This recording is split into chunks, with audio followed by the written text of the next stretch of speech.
It's time for the WrestleMania preview show. WrestleMania 42, we're live.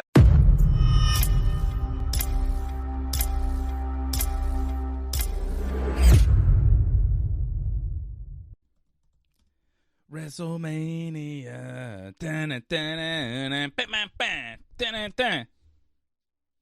Classic Yeah. song. Yeah. I wish it was still the theme song for WrestleMania. Oh, WrestleMania, fighting to survive.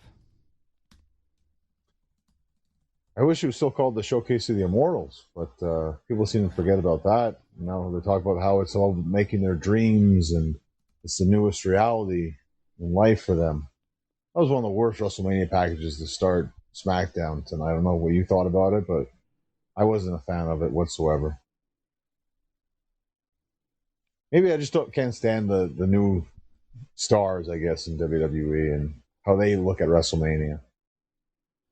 I guess I just like it the way it used to be, I guess.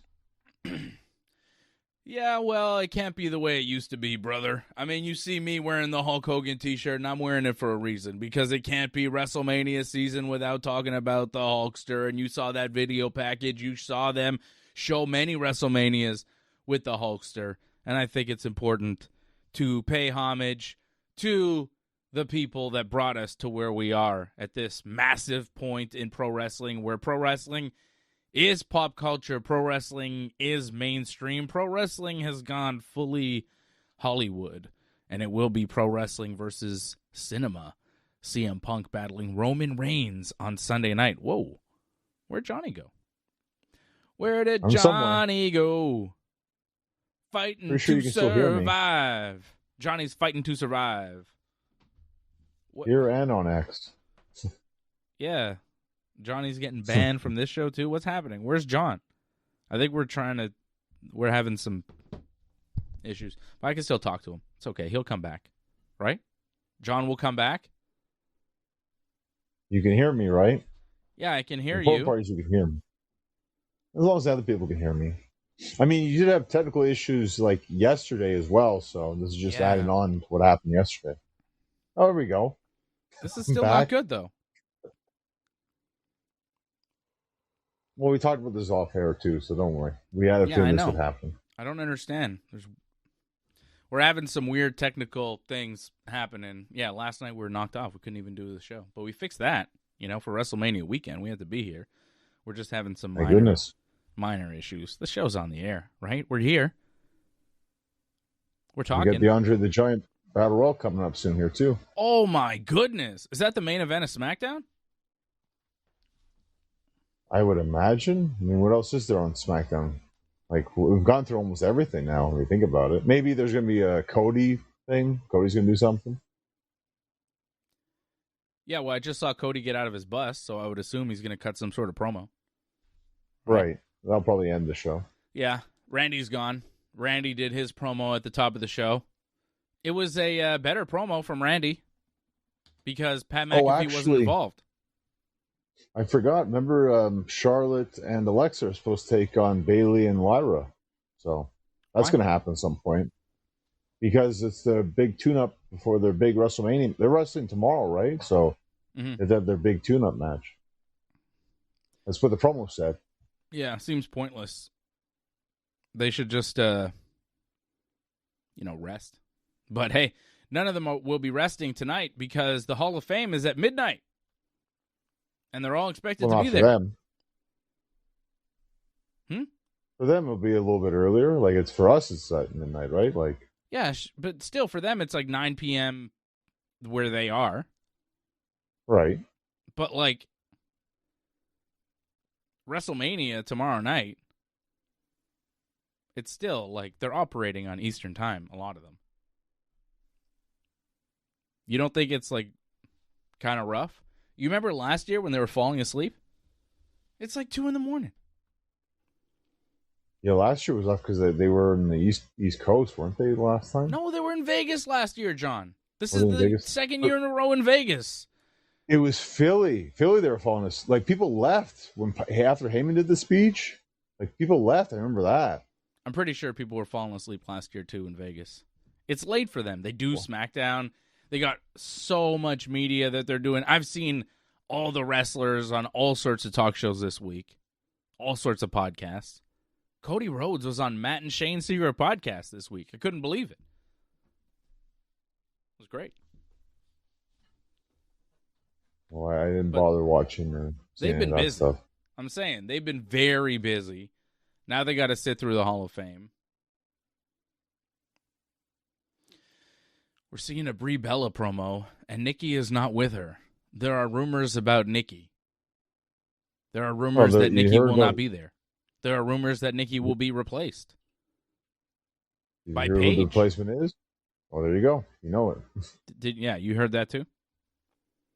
That's apparently everywhere, isn't it? It's going around. I don't know if it's real or not, but it feels real, especially now that we're seeing Brie Bella cut a promo by herself on SmackDown.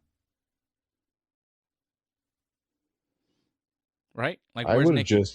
Like, Charlotte and Alexa Bliss are cutting a promo right now.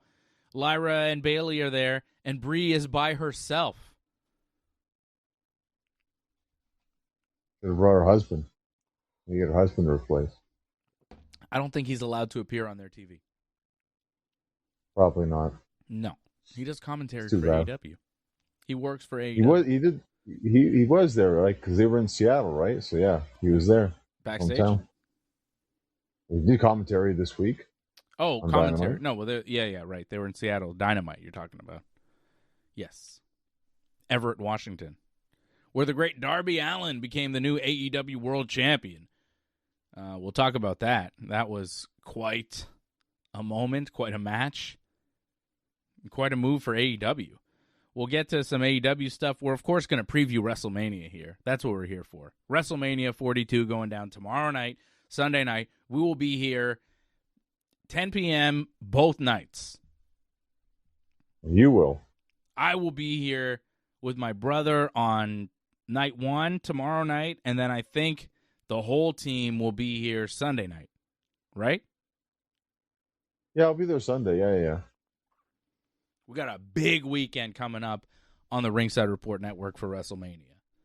We got post shows. Ball game over. Yankees win. The Yankees win. Yeah, by the way, thank you, Ryan McMahon. McMahon winning on WrestleMania weekend for the Yankees. That's what I'm talking about.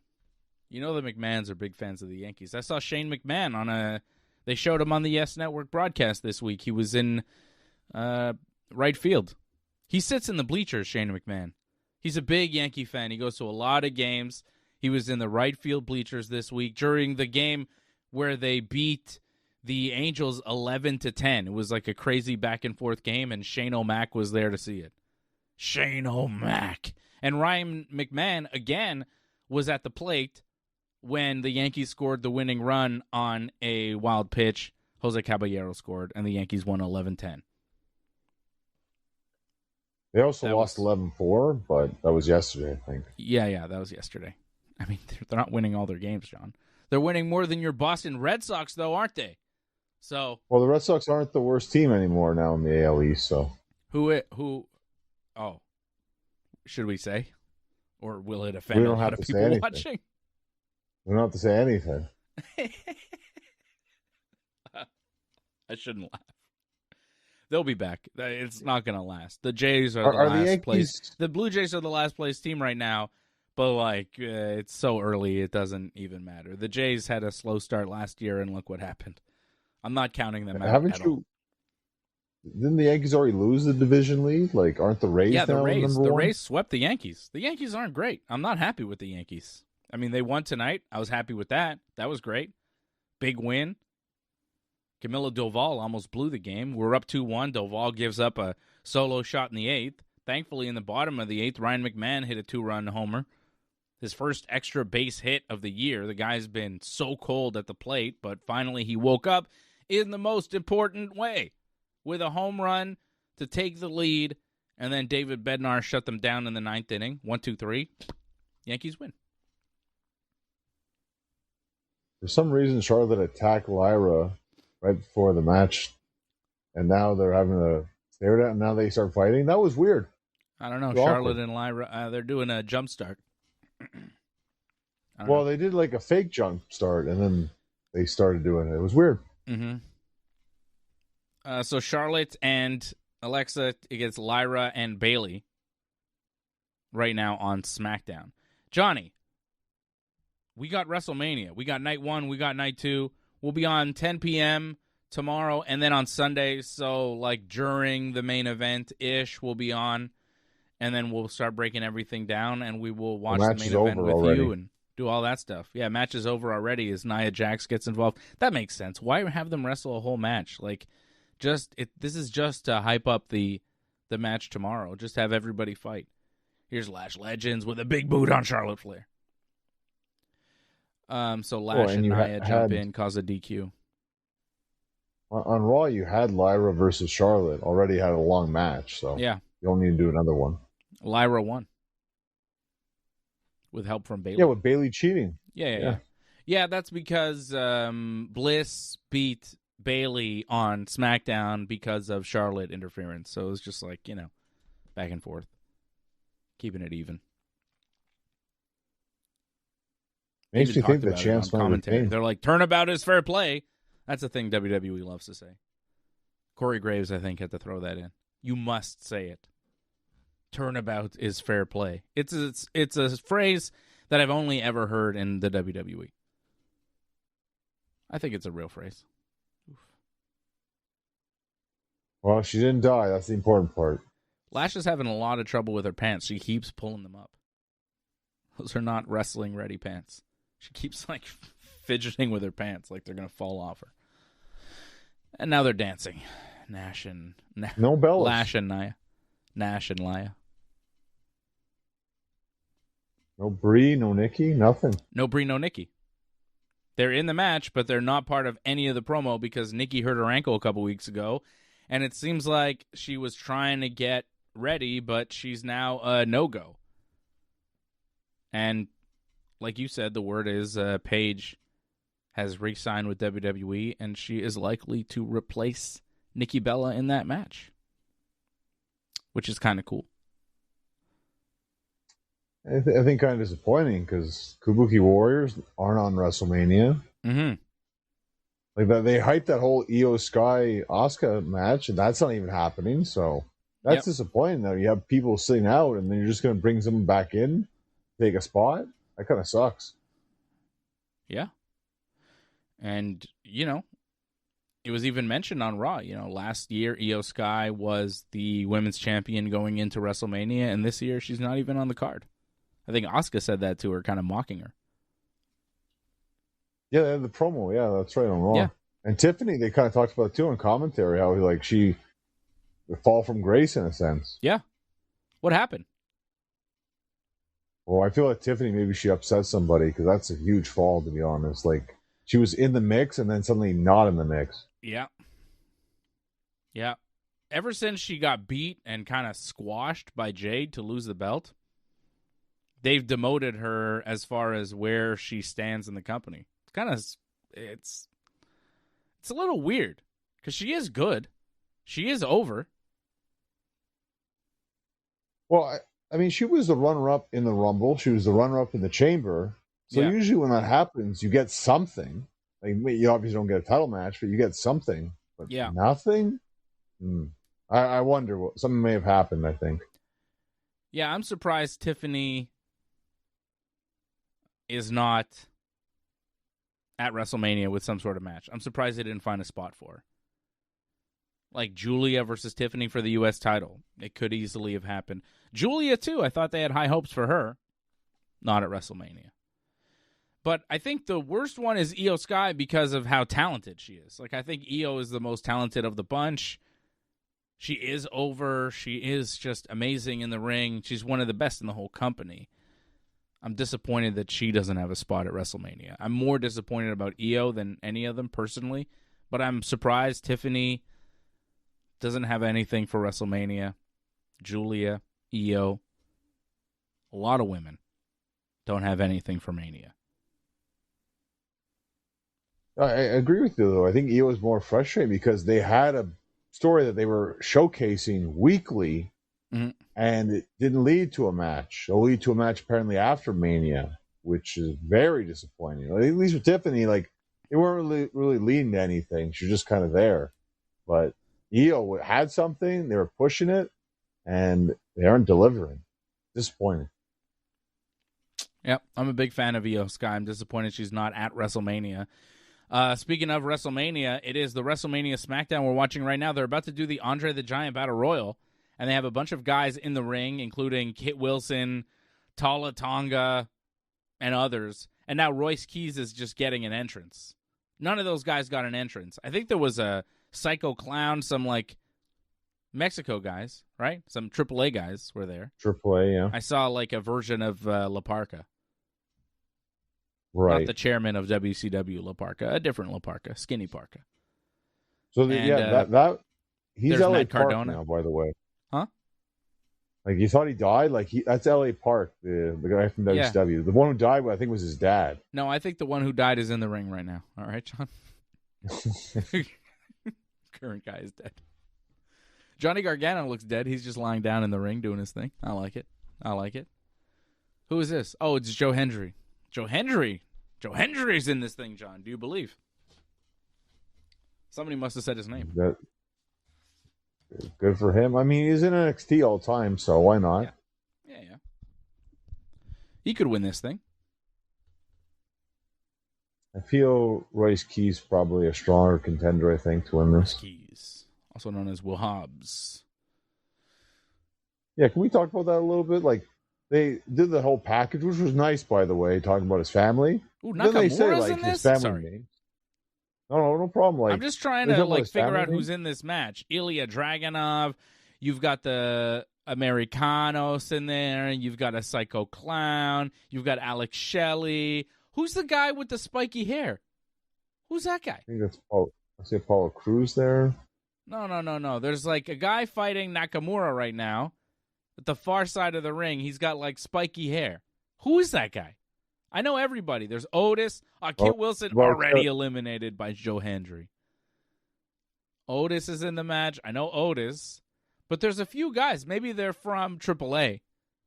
Who's the guy in the jeans? Or NXT. Could be NXT as well. Who's that guy in the jeans in the corner attacking Otis with La Parka? Yeah, I know who you're talking about. I don't know who that is, but I know who you're talking about. There's guys in this match we don't even know, John. This is crazy. This never happens. Okay, that's Nathan Frazier and Chris Sabin on the apron. I know those guys. I know Apollo Crews. I see him over there. But this guy fighting Otis with the jeans, never seen this guy in my life. Well, I need to see more of a face. Like, I just see his backside right now. I thought it was Elias for a second. He's not Elias. He's just a man. He looks like Elias Jr. Oh, there's Nathan Frazier eliminated. Who gives a damn? Oh, Gargano's actually doing something here, it looks like. Gargano's come alive, pal. Ooh, is Aleister Black in this Sabin. thing? Oh, Sabin's gone. Aleister Black is in this thing. This is his WrestleMania thing. Speaking of, like, people's WrestleMania, R-Truth and Damian Priest had their WrestleMania tonight. They beat Kofi Kingston and Grayson Waller, who also had their big match of the weekend because they're not booked. Ooh, Tala Tonga just eliminated both Americanos, original and new. Nuevo y original. Hey, we're not getting that match at Mania 2. No. A lot of people not booked at WrestleMania. Tiffany Stratton, R-Truth, Damian Priest, Kofi Kingston, Grayson Waller. The MFTs, they beat the Wyatts. They had a big old brawl. And now for some reason, Tala Tonga is in this thing. Is it because they need a giant? Gone. Yep. The jeans guy is gone. I don't know who that was. Why is Tala Tonga in this when he was also in the Wyatts match? None of the other Tongas are in this. Well, they hyped that in the promo. Because he's large? Because he's like the tallest guy they have. In the match. I mean, I think he wasn't the legal because it was supposed to be 4-on-4, wasn't it? Oh, yeah. So I guess Tala, although Tala could do stuff, and he did do stuff. Yeah, and that match was a total melee, so it felt like anything, he was in the match. Even if he wasn't, it was like a tornado tag. Right. God, Does Psycho Clown have an abnormally large tongue, or what's going on there? Is that makeup? Why is his tongue out? Is his tongue out the whole time? Is that a fake tongue on the mask? Oh, it's like a fake tongue on the mask. Now the mask is gone. No, it's a fake tongue attached to him in some way. Is that a second mask? What the hell is going on with this guy? That's not his real tongue. That's why he's a psycho. He is terrifying. And he got eliminated by Will Hobbs. I think that's the guy that got in like a shoot fight with Jeff Jarrett, if I'm not mistaken. Psycho Clown? Psycho the Clown. Yeah. Hey! I like Krusty the Clown. Bitter man, Krusty. Good man. Good Jew. Oh, that was a nice DDT. Nice DDT from Gargano, eliminated Axiom. Hey, it's Raymond Phoenix eliminating Shelley. Oh. Not Gargano. We're giving Gargano a bit of a push here, it looks like. Hey, John, how much did you love The Miz and Maurice doing the wedding thing with Kit Wilson and Danhausen tonight? I really think this Danhausen thing might be over now from the way it's going. It's going downhill pretty fast. He cursed Maurice, and then she landed in a cake. I chuckled. I love it. Danhausen. Did you see him curse Stephen A. Smith? No, I didn't see that. It was pretty good. I liked it. I imagine at Mania he's going to have a moment with John Cena, and that's nice, but hopefully that's night one, and I hope to see it.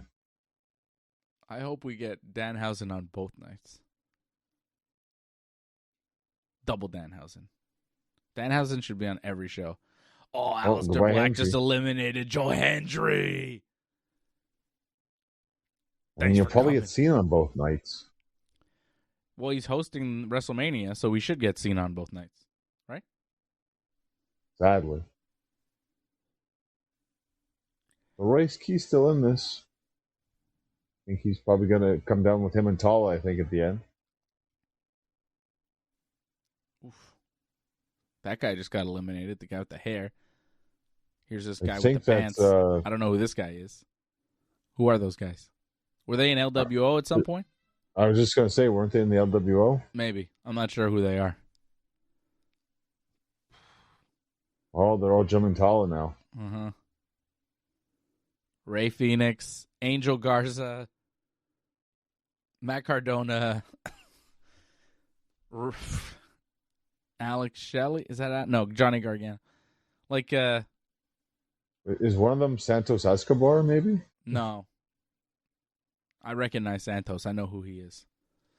So the men remaining in the Andre the Giant Battle Royal are Tala Tonga, Ray Phoenix, Matt Cardona, Nakamura, Aleister Black, Johnny Gargano. Oh, wait, Ray Phoenix might be getting eliminated with a chokeslam. Oh, yeah, on his butt. Oh. That's pretty rough. Tala Tonga just chokeslam Ray Phoenix, hit the apron, bumped to the outside, got eliminated. That was nasty. Royce Keys still in this. Akira Tozawa, where'd he come from? And Otis. He was always there. Otis is still there. Otis and Tozawa. Wow, it's amazing. Otis Aleister Black. Nakamura. Oof, that was a rough bump from Nakamura getting eliminated. Yikes. This is not bad. I'm not sure who wins. Royce Keys is a good pick, though, John. I could see him winning. But maybe Tallest. Goodbye, Dragunov. Maybe Tallest wins. I don't think so. Maybe Aleister Black wins. You got to give him something. Or Matt Cardona? I don't know. Amazing, Otis is still in this. Like, I feel like he's been barely doing anything. Yeah, he's done nothing. Black Mass, there goes Tozawa. Oh, Otis is mad now. Otis is mad. Tozawa got eliminated, his little buddy. So WrestleMania night one, John. Let's like get right into it. We've got the Vision. We've got Logan Paul. We've got Austin Theory. And we've got I Show Speed. Logan Paul, Austin Theory, the tag team champions over on Raw, beating the Usos. There goes Angel Garza. It'll be Logan Paul, Austin Theory, and I Show Speed versus the Usos and LA Knight. It's a 6-man tag team match, and it will probably open up night one. tomorrow night. We also have Jacob Fatu versus Drew McIntyre in an unsanctioned match. Stephanie Vaquer defending the women's world title against Liv Morgan. AJ Lee defending the women's intercontinental championship against Becky Lynch. The women's tag team championship on the line. Nia Jackson, Lash Legend defending against Charlotte Flair, Alexa Bliss, Bayley and Lyra, and the Bella Twins, technically right now, although it could be Brie and Paige. Matt Cardona just got eliminated. We're down to our final four here, John. It's Aleister Black, Otis, Tallest Tonga, and Will Hobbs. Yeah, it's looking good to see the Giants at the end, it looks like. Big boys. Oh, Black Mass. Black Mass on Otis. Seth Rollins and Gunther also set to wrestle tomorrow night on night one. And the main event, of course, will be Cody Rhodes versus Randy Orton for the WWE Championship. And I believe the stipulation is if Randy loses, Pat McAfee leaves wrestling forever. Aleister Black just got clothesline over the top rope and eliminated by Will Hobbs, Royce Keys. And now it's Keys, Tonga, and Otis. Oh, Otis is like dominating right now. Yeah. Hobbs got an entrance, though. You know? And he got a video package earlier in the show. Yeah, and a package, yeah. Yeah. Yeah, they're trying to do something with him. Which is good. Well, I think Otis is out here. Goodbye, Otis. Tonga eliminates Otis. Yep. Tala Tonga and Will Hobbs. I got to call him Royce Keys, I guess, but it's just, you know him as Will Hobbs for so long, it's hard to go back. Every time I see him, I go, it's Willie Hobbs, Powerhouse Hobbs. It goes back to my argument there. It was like, they talked about his family, and they said the Hobsons, so it's like, well, why are we calling him Royce Keys if you're saying what his family name is, you know? Yeah. And there it is. He eliminates Tala Tonga and Royce Keys, the winner of the Andre the Giant Memorial Battle Royal 2026. Congratulations. Big win for him. Big night. Now he gets it's also to have not the a great trophy. name. Huh? I don't know about you. It's not a great name. Royce Keys? No, I don't love it. I like Will Hobbs. I thought that worked. Yeah. I thought that worked real well. Will Hobbs was a fine name. Powerhouse Hobbs, Will Hobbs, whatever. I think that worked. Royce Keys just seems odd. It's new, though. Maybe it'll catch on. Good for him, though. Nice to see him get a win. They weren't really doing much with him.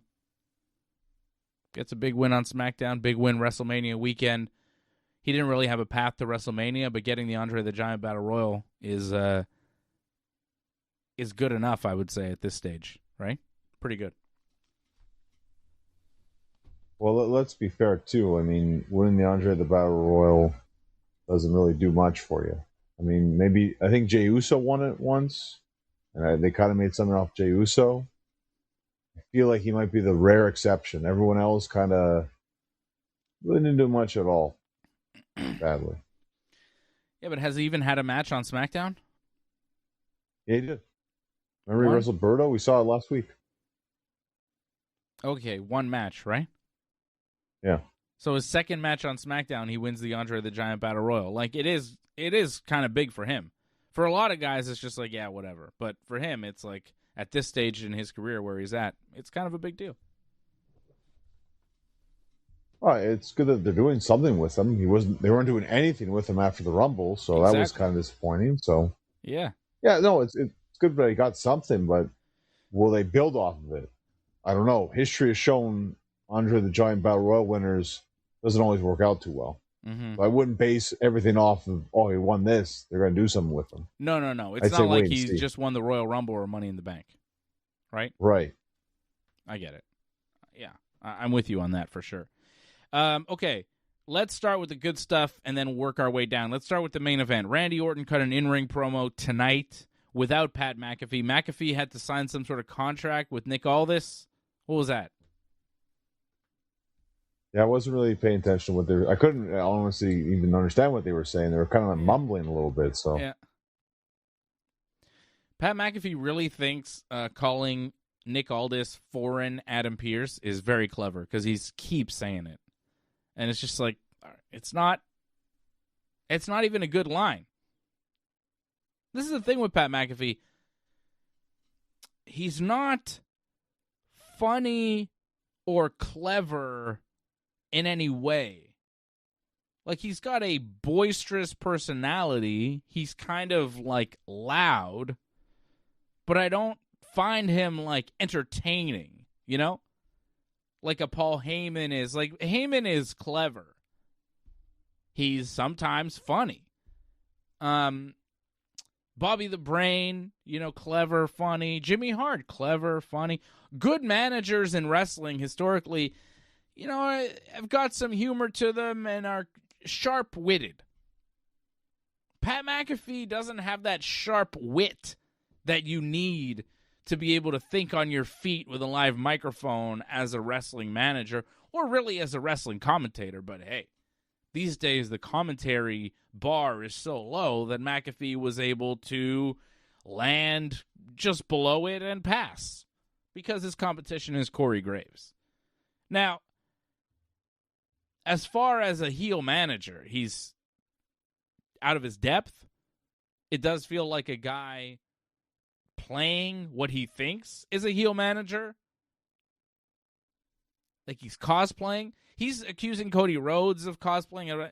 But like when Cody said this guy is play wrestling, he's a play wrestler, he's pretending.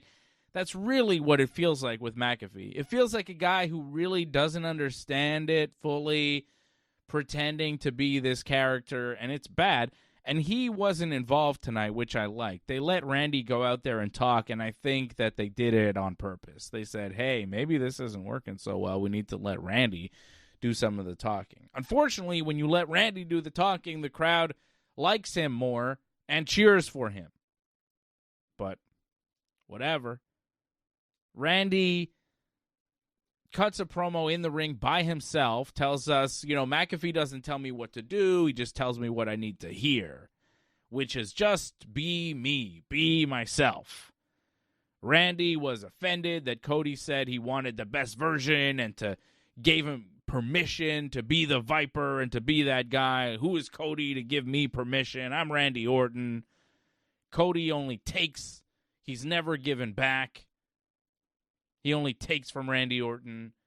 He didn't ask for Randy's help at WrestleMania. He had Seth Rollins, and he gave Kevin Owens a title shot instead of Randy, and Randy got attacked by Kevin Owens because of Cody, and it's all Cody's fault. And I thought that this was a promo that probably should have been cut like 3 weeks ago from Randy instead of all this Pat McAfee stuff. But here we are. We finally got to it. And I think we could have gone way deeper in this story had we not been distracted by all this Pat McAfee stuff. However, we got something done tonight, and I think that it was a decent job by Randy Orton to explain the story of this match and his motivations. Talking about winning his 15th championship, doing it with the RKO and the crowd chanting RKO with him and popping for Randy when he says he's going to win the belt. Interesting. I think they like Randy when he's by himself, but when he's got that McAfee guy with him, they kind of go, Randy, why? Why this? Unfortunately, I think this is what we're going to get from Randy. I think we're going to get more McAfee. And I think we're going to see Randy win his 15th championship tomorrow night in the main event with McAfee involvement. I think this thing is going to continue. I think they're going to push this McAfee thing. I don't think that this is it. I don't know if you've seen the rumors about Randy Orton being in the front seat of Roman Reigns' car when he cut that promo on Twitter and YouTube on CM Punk. I didn't see that, no. That scares me. It really looks like Randy, John. Have you not seen this? I haven't seen this, no. I heard Roman cut like a shoot kind of promo on Punk and all that, but I didn't know about Randy be involved whatsoever. Let me see if I could show this to you. And I'm going to it's show you neat the that whole you promo from Roman. But look, oops, that's not it. Oh, yeah, you want to take that off because you don't want them getting mad at you. No. Oh, that just screwed everything up again. What the hell? Thought we had that going. Well, it's fun though that you're going different than me because I really, as much as I want Randy to win, I thought this promo tonight was fantastic by him, one of his best promos I've seen in a while. I still think Cody's probably going to win tomorrow. He's my pick actually to win tomorrow. I feel like they're pushing it so much that you think Randy's going to win, but I think Cody's going to win. I mean, Cody took a big loss last year, which he shouldn't have lost to Cena. So I think they're going to give back to him this year.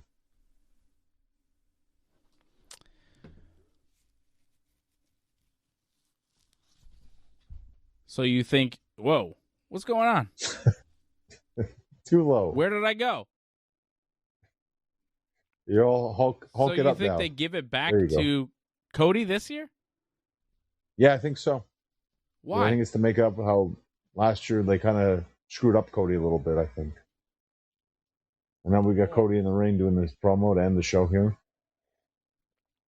Yeah, I really think if you're going to make Cody the guy, which they have, Cody's got to actually defend the title at Mania, which he has not done yet. He won the title at Mania, but he has not successfully defended the title at Mania.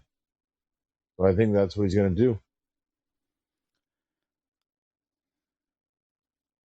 Randy doesn't need a 15 title reign. But you really think that they started this whole McAfee thing to end it? Dude, they're saying if McAfee and Randy lose here, McAfee goes away forever, which is not happening. They're already putting out big-time rumors of McAfee and Randy versus Cody and Jelly Roll at Backlash. So if McAfee's wrestling at Backlash, that means Randy wins. Randy wins. Like, if McAfee can't show up at Backlash because Randy has lost, well, how do they do the tag match with Jelly Roll? Well, they don't. So Randy is winning. Randy will get his 15th title reign. I wouldn't be surprised if... What just happened again? I wouldn't be surprised if Randy beat Cena's record. Never seen 17, never seen 18 for Randy. Like, why not? I hope if Randy sticks around, I know you'd love that, John. Take it easy. Keep it in your pants. But I just think that, yeah, sure, Randy will get his 15th run. Why not give it to him? At this point, you've got this new angle going. Everybody's talking about it. It's not good, but people are talking about it. And it does feel like it's got some crossover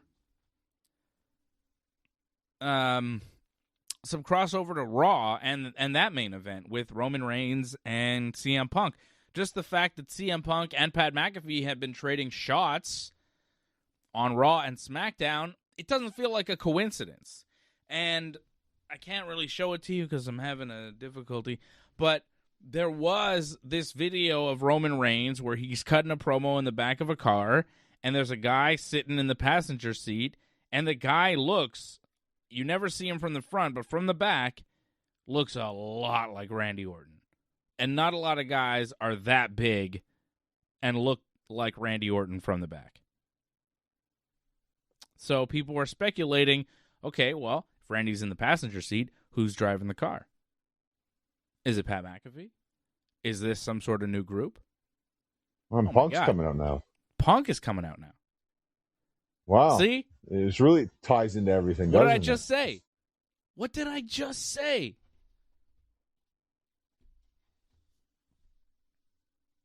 I understand you're frustrated. It's like I'm frustrated too right now.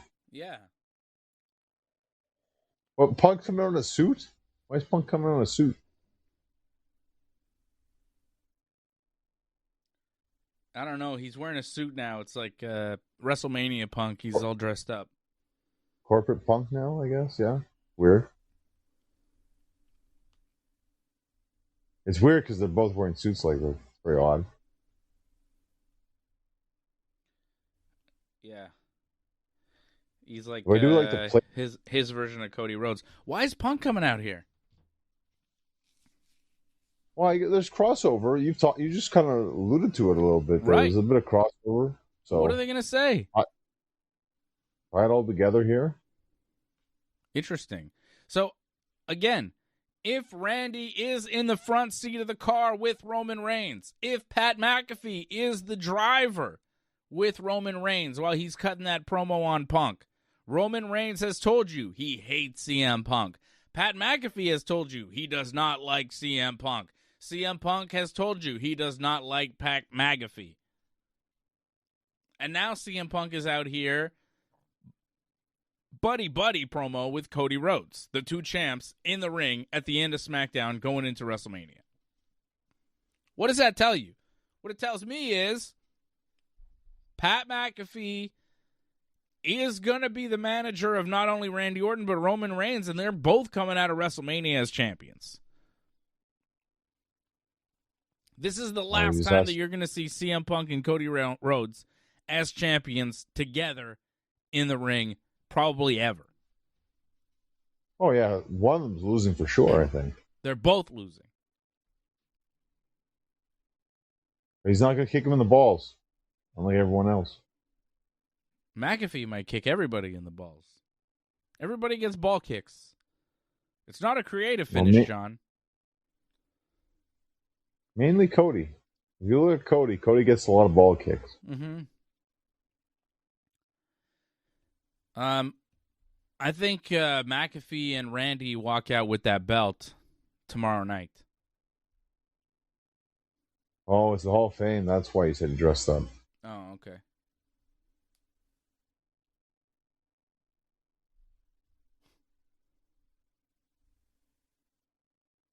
Wow. That's really funny. Okay. CM Punk is saying, this is the first time I've worn a suit on SmackDown television since Teddy Long got married. That was the Crystal Marshall, right? Or yeah. Which is pretty damn funny that they're bringing that up. This is good. No, and like Teddy got like a heart attack or something. Isn't that how that ended? Maybe. It's been a while.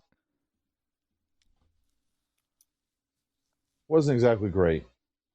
That's when they loved just doing whatever, just random weddings, random events.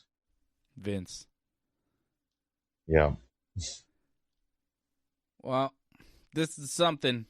Cody and Punk about the headline WrestleMania. Punk just talking about them being friends and their history together, I guess.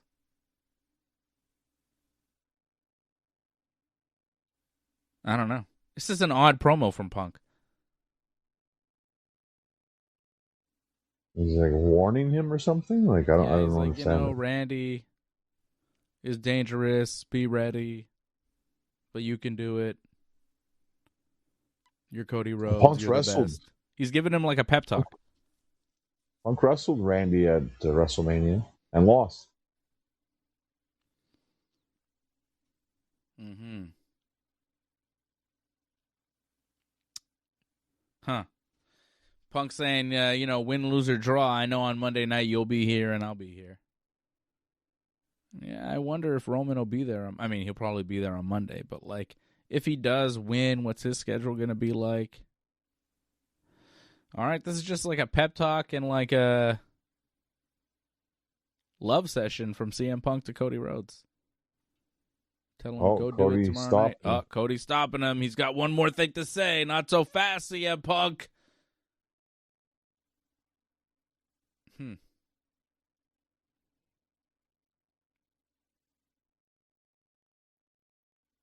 Oh, Cody giving him some advice going up against Roman Reigns. Cody knows how to beat Roman at WrestleMania.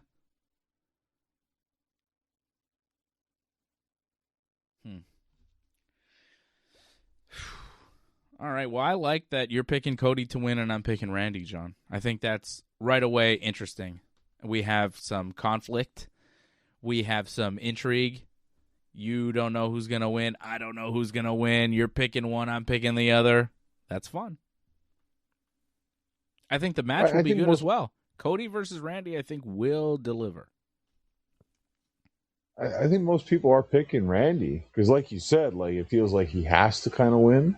But I feel like it's one of those matches where they're making you think that so much that it's going to go the other way.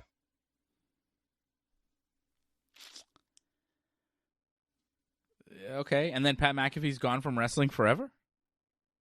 Oh, he's a heel. He can lie. If they want to bring him back, or he can not come back too. That'd be great as well. I mean, I won't miss him.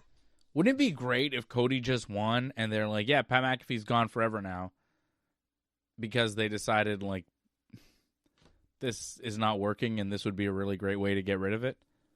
Just be like, yeah, no more Pat.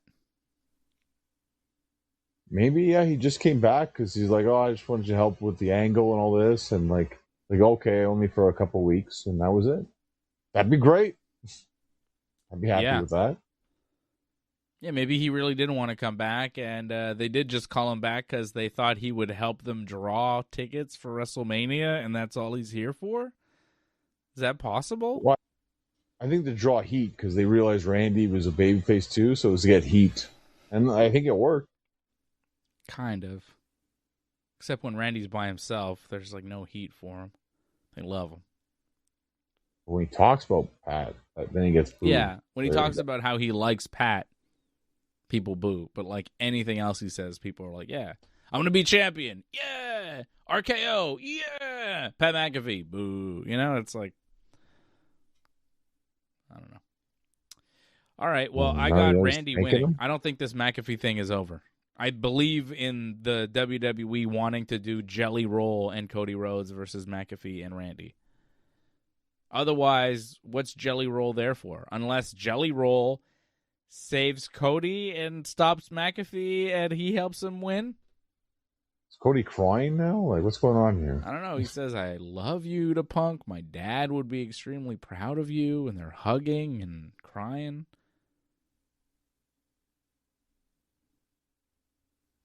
This is Why is there wrestling. A Film Nevada thing going on the bottom here? Well, it's like the show's over.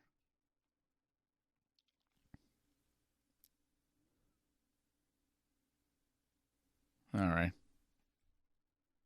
There you go. They're saying we love each other? What the hell's going on He's here? like, Cody says he loved me. I love all of you. And these titles are yours as much as they are ours. And we're here to celebrate with the people. And now Cody and Punk going into the crowd to celebrate. And goes the black before they go in the crowd. Whatever happened?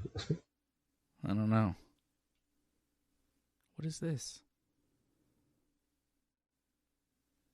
I don't understand what's going on now. Why is Lin-Manuel Miranda narrating some sort of WrestleMania commercial after SmackDown? This is confusing to me, John. I don't like this. Well, this is just a hype package for Mania. I mean, that's all it is. Mm-hmm. Okay. At least you said, yeah, there we go. The Showcase the Immortals, grandest stage of them all. Like, thank you for saying all the catchphrases over the years. What about the granddaddy of them all? I like that. Granddaddy. All right. Okay, other matches at WrestleMania, John. We've covered Cody versus Randy. I'm going with Randy. You've got Cody. Do you think Jelly Roll might save Cody? Is Jelly Roll the guy? I mean, he should be involved, right? I think he'll be involved. I don't know how it will work out exactly, but I think he will be involved, yes. I think he takes another RKO. Maybe. I limit his wrestling involvement because I don't think he's very good at it, but they probably will get him involved somehow, some way in terms of wrestling, sadly. I believe they're going to do that tag match. Okay, other matches. WrestleMania Night 1. We've got Seth Rollins versus Gunther. And I really enjoyed Gunther's promo. Seth was like, why, Gunther? Why do you want to face me? What is this reason? What is the deal? And Gunther's like, it's not because of Paul Heyman. It's because I hate this idea that you think you're better than me in the ring. I'm the best wrestler. I'm way better than you. And I'm going to prove it at WrestleMania. And I was like, ooh, yes. I like this. And that you could feel there was like some reality there from Gunther. Because, a lot of people would say Seth is the best worker in the WWE and this and that, but I think others would say Gunther. I think others would make a real strong case for Gunther. I think there are a lot of people who would be in a Seth Rollins camp saying Seth is the best wrestler in WWE, bell to bell. I would be in another camp. I would say it is Gunther. That's why when Gunther said that to Seth, I was like, yeah, Gunther, you tell him. You tell him. You tell everybody that you're the man. So that match had no heat until Gunther started talking that stuff on Raw this week. I was like, ooh, okay. Raw, I felt like, did a way better job than SmackDown of hyping me up for WrestleMania. A couple promos on Raw got me extra hype for some matches that I did not really care about, including Gunther and Seth. I really like Gunther's promo on Raw. I thought he sold the hell out of this match. And I've got him winning because he's the man.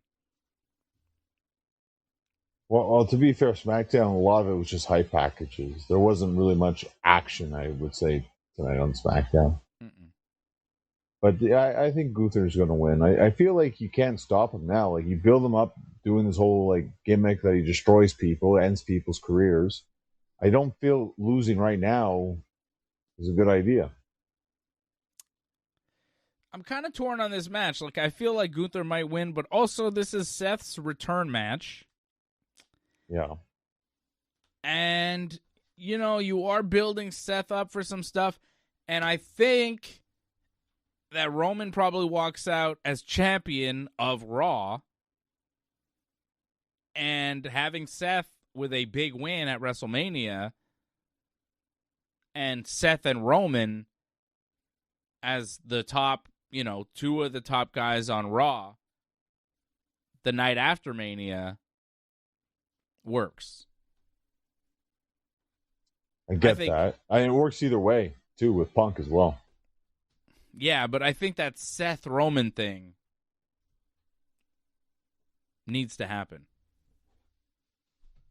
Yeah, Mania, one year, yeah, sure. Or SummerSlam. This year. I don't know if it's as big on SummerSlam. I feel like it's got to happen Mania. Because they've done so much. They had that 3-way a couple of years ago, right? Or last year. So yeah, they got to do a 1-on-1. They've had encounters at Mania before. Seth screwed over Roman, cashed in the Money in the Bank. Yeah, they got to do a 1-on-1 eventually at Mania. Maybe. But I'm torn on this one. I could see Seth winning. I'm going to go with Gunther, but I think this one could go either way. I think the match will be very good because, again, these are two of the top in-ring wrestlers, bell-to-bell wrestlers in the world. I see your view, but I really feel it needs to go Gunther's way. You can still have Seth lose, and he'll be fine in the end. I'm picking Gunther ultimately, but I think it could kind of go either way. I could see Seth winning too, but I'm going to go with Gunther. I'm going to stick with your pick, Johnny. How about we get the women's tag team title match, Fatal 4-Way. Nia Jackson, Lash Legends defending against Charlotte and Bliss, Bayley and Lyra, and the Bella Twins, technically now, although Brie Bella and Paige may be the team that we see. I think we see a title change. I've been told that Charlotte loses odd-numbered Manias and wins the even numbers. So this is even. So Charlotte and Bliss should probably win. My son told me that tonight. I was like, I didn't know that. All right, that's interesting. I didn't know that either. I had Charlotte and Bliss mainly just because I feel Charlotte's lost a bunch of Manias lately. And I feel like they're going to give her a win here, finally. Apparently, she's won all the even-numbered Manias that she's been in and all the odd numbers she'd lost. She goes back and forth. Win-loss, win-loss. I just feel she lost a bunch of big ones. She lost to Rhea. She lost to Tiffany. I feel they got to give her a win back here. Yeah.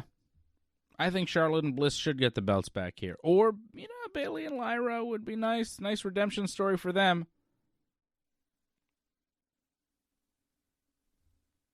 I think it'll be Charlotte and Bliss, though. That's my pick. I could also see honestly, Nia and Lash retain, actually. That would be my second pick on that one. They've held it for a while, though. Not really. I mean, come on. Tag titles, you can hang on to them a little bit longer. Just because those tag titles flip so many times, you feel like it's long. Yeah, I do really like Nia and Lash as a tag team, too. I think they're great. There's more you could probably do with them, too, I think. But yeah. I mean, it's Mania. I could understand a change. Yeah. They are kind of a weird tag team, though, because I feel like Lash is a babyface and Nia is a heel. That's the only weird part about that tag team. Other than that, I think they're great. But the reaction to them is kind of odd. Fans don't want to cheer Nia, but they do want to cheer Lash, you know? I think it depends where they're at sometimes. I feel like they both get a lot of good heat sometimes. Maybe I just want to cheer Lash. I think she's fantastic. All right, how about AJ Lee defending the Intercontinental Championship against Becky Lynch? I don't have a ton of interest in this match. I'm a little...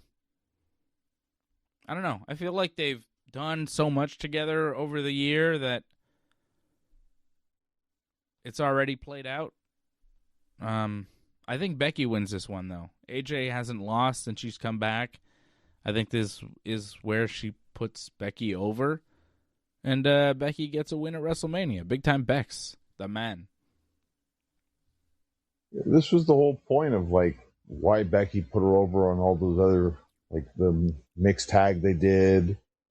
The fact that she won in Chicago was kind of, like, a little unnecessary. But I guess if they're doing Mania, okay, fine. Becky wanted to win at Mania. I guess that was the way to repay it. I don't think we really needed this match at Mania. Of all the other people not getting Mania, it's kind of disappointing. This feels like this is unnecessary, but fine. Becky's going to win, and I'm not looking forward to this match. It's night. What? It's tomorrow, right? Yeah. It's okay. We're previewing night one right now, John. It's okay that I'm missing it. I think Becky wins, though, right? We're both in agreement with Becky winning. I'm not so excited about this match either. Yeah, Becky wins. Hopefully it's not too long. Stephanie Vacquet defending the Women's World Championship against Liv Morgan. This match was like whatever until Liv got pushed into Roxanne and bumped her head. And then Liv this week came in with two black eyes, big bump in her head, going bananas on Stephanie Vacquet. Like, just so much fire from Liv Morgan that I've never really seen from her before. It was like a different version, like a switch had flipped with her, and I was very impressed. I'm not like a big Liv Morgan fan, but the fire that she showed, the pull-apart brawl that she had with Stephanie Vacquet, the screaming she did, the crazy face, the black eyes, like, I was like, man, Liv Morgan is out for blood. She wants to kill Stephanie Vacquet. I was into it. I was really impressed with Liv Morgan's performance, and she pushed Stephanie into the what's her name, Kathy Kelly, and they tried to do like a Kathy Kelly's head got hit, but they tried to like redo the thing that Liv and Roxanne had happened to them. It was really weird. Pushed Stephanie into Kathy Kelly in the ring while she was doing an interview, and then Liv attacked Stephanie. But the attack I thought was really good, and Liv's fire and her facial expressions and her screaming I thought was fantastic. And, I don't know about you, John, but for me it did a lot to sell the match and get me interested. It felt like there was real heat there between Liv Morgan and Stephanie, and quite frankly, there may be, because Stephanie pushed Liv so hard into Roxanne that Liv and Roxanne both could have suffered career-ending injuries. So, maybe Liv is mad. Maybe Stephanie has a receipt coming. Who knows what this match is going to be like? But I'm interested now. It's got my attention. Sometimes accidents happen and they get your attention. It feels like seeing Liv Morgan on Raw felt like the Becky Lynch moment with her nose bloody and she's in the ring or she's in the crowd like, come on, after she gets her nose broken by Nia Jax. It was an accident, but it was one of those happy accidents that actually worked in her favor. I feel like Liv Morgan had one of those moments on Monday Night Raw on the go-home show to WrestleMania to boot. Like, man, it was a pretty good time to have all this happen. Obviously not a great time to get a concussion or a potential concussion, but I do think that the accident added a lot to the match and a lot to the presentation of Liv Morgan this week on Raw. What did you think, John? I'm obviously really into it. I doubt you were as into it because you're a heavy critic of everything. You have no fun. I don't even know if you like wrestling. I'm confused, but it's okay. Well, I actually did like that segment. There you go. I thought it was entertaining. Right. Liv had good fire, no? Yeah, the problem I had, and what kind of killed me from it, was the fact that I had to watch the Liv Morgan music video. Did you see that? Yes, that was not good. I don't know what that was. Awful. Yeah. I was Ignore this that. is what we're going to get? Ignore that. No. You're making her the champion, and you're going to play that crap? No way. I don't want that. I want much less of that. It wasn't bad. I mean, it wasn't. Oh, good. it was no, awful. It was bad. No, you're right. It was so horrendous. Yeah, we never play that again. No, it's no good. Skip. No. You can't just be this psychotic crazy person and then try to be a cheap Lady Gaga ripoff. That crap. was obviously filmed before she got attacked. She doesn't have the bump on her head there. Well, she got the bump on her head and everything changed. Different Liv Morgan. What she's trying to do. You know what she's trying to do with that crap. And we don't need that crap in WWE. I have no idea what she's trying to do. She's trying to spawn off in another career. You don't remember that when she got arrested, the diary that she had another career she wants to do. She's trying to do that here, using WWE to do it here. Looks like. I don't know what you're talking about with the diary and another career. I don't know what you're talking about. You'd have to look back when she got arrested and all this, but she wrestling's not her whole thing. She wants to do something else afterwards, going to movies, music. Obviously, music career now. So, and it looks like WWE's trying to help her do it. Sure. And that's fine. Do that. But, we don't need you to be the champion at the same time, so you have to force feed us this crap as well at the same time. Well, let's just not do the music on the wrestling, stick to off-screen like R-Truth does. We don't have to see R-Truth's music all the time, except this theme song. If she sings her own theme song, that's fine, whatever. Do that. It's enough. I don't know. She wants to do a music video. She wants to pursue a music career. A lot of wrestlers pursue musical careers. I got no problem with that. Chris Jericho does it, Ronald Truth, among others. So it's fine. I got no problem with that. I just don't really need to see it on Raw. Was that a gimmick thing? Because it felt like it was Liv Morgan. It wasn't whatever her real name is. That was a in-gimmick performance. That was part of her character. WWE told her to do that. It didn't feel like that was her going out on her own to do this. It felt like WWE was we want Liv Morgan to be a music video person.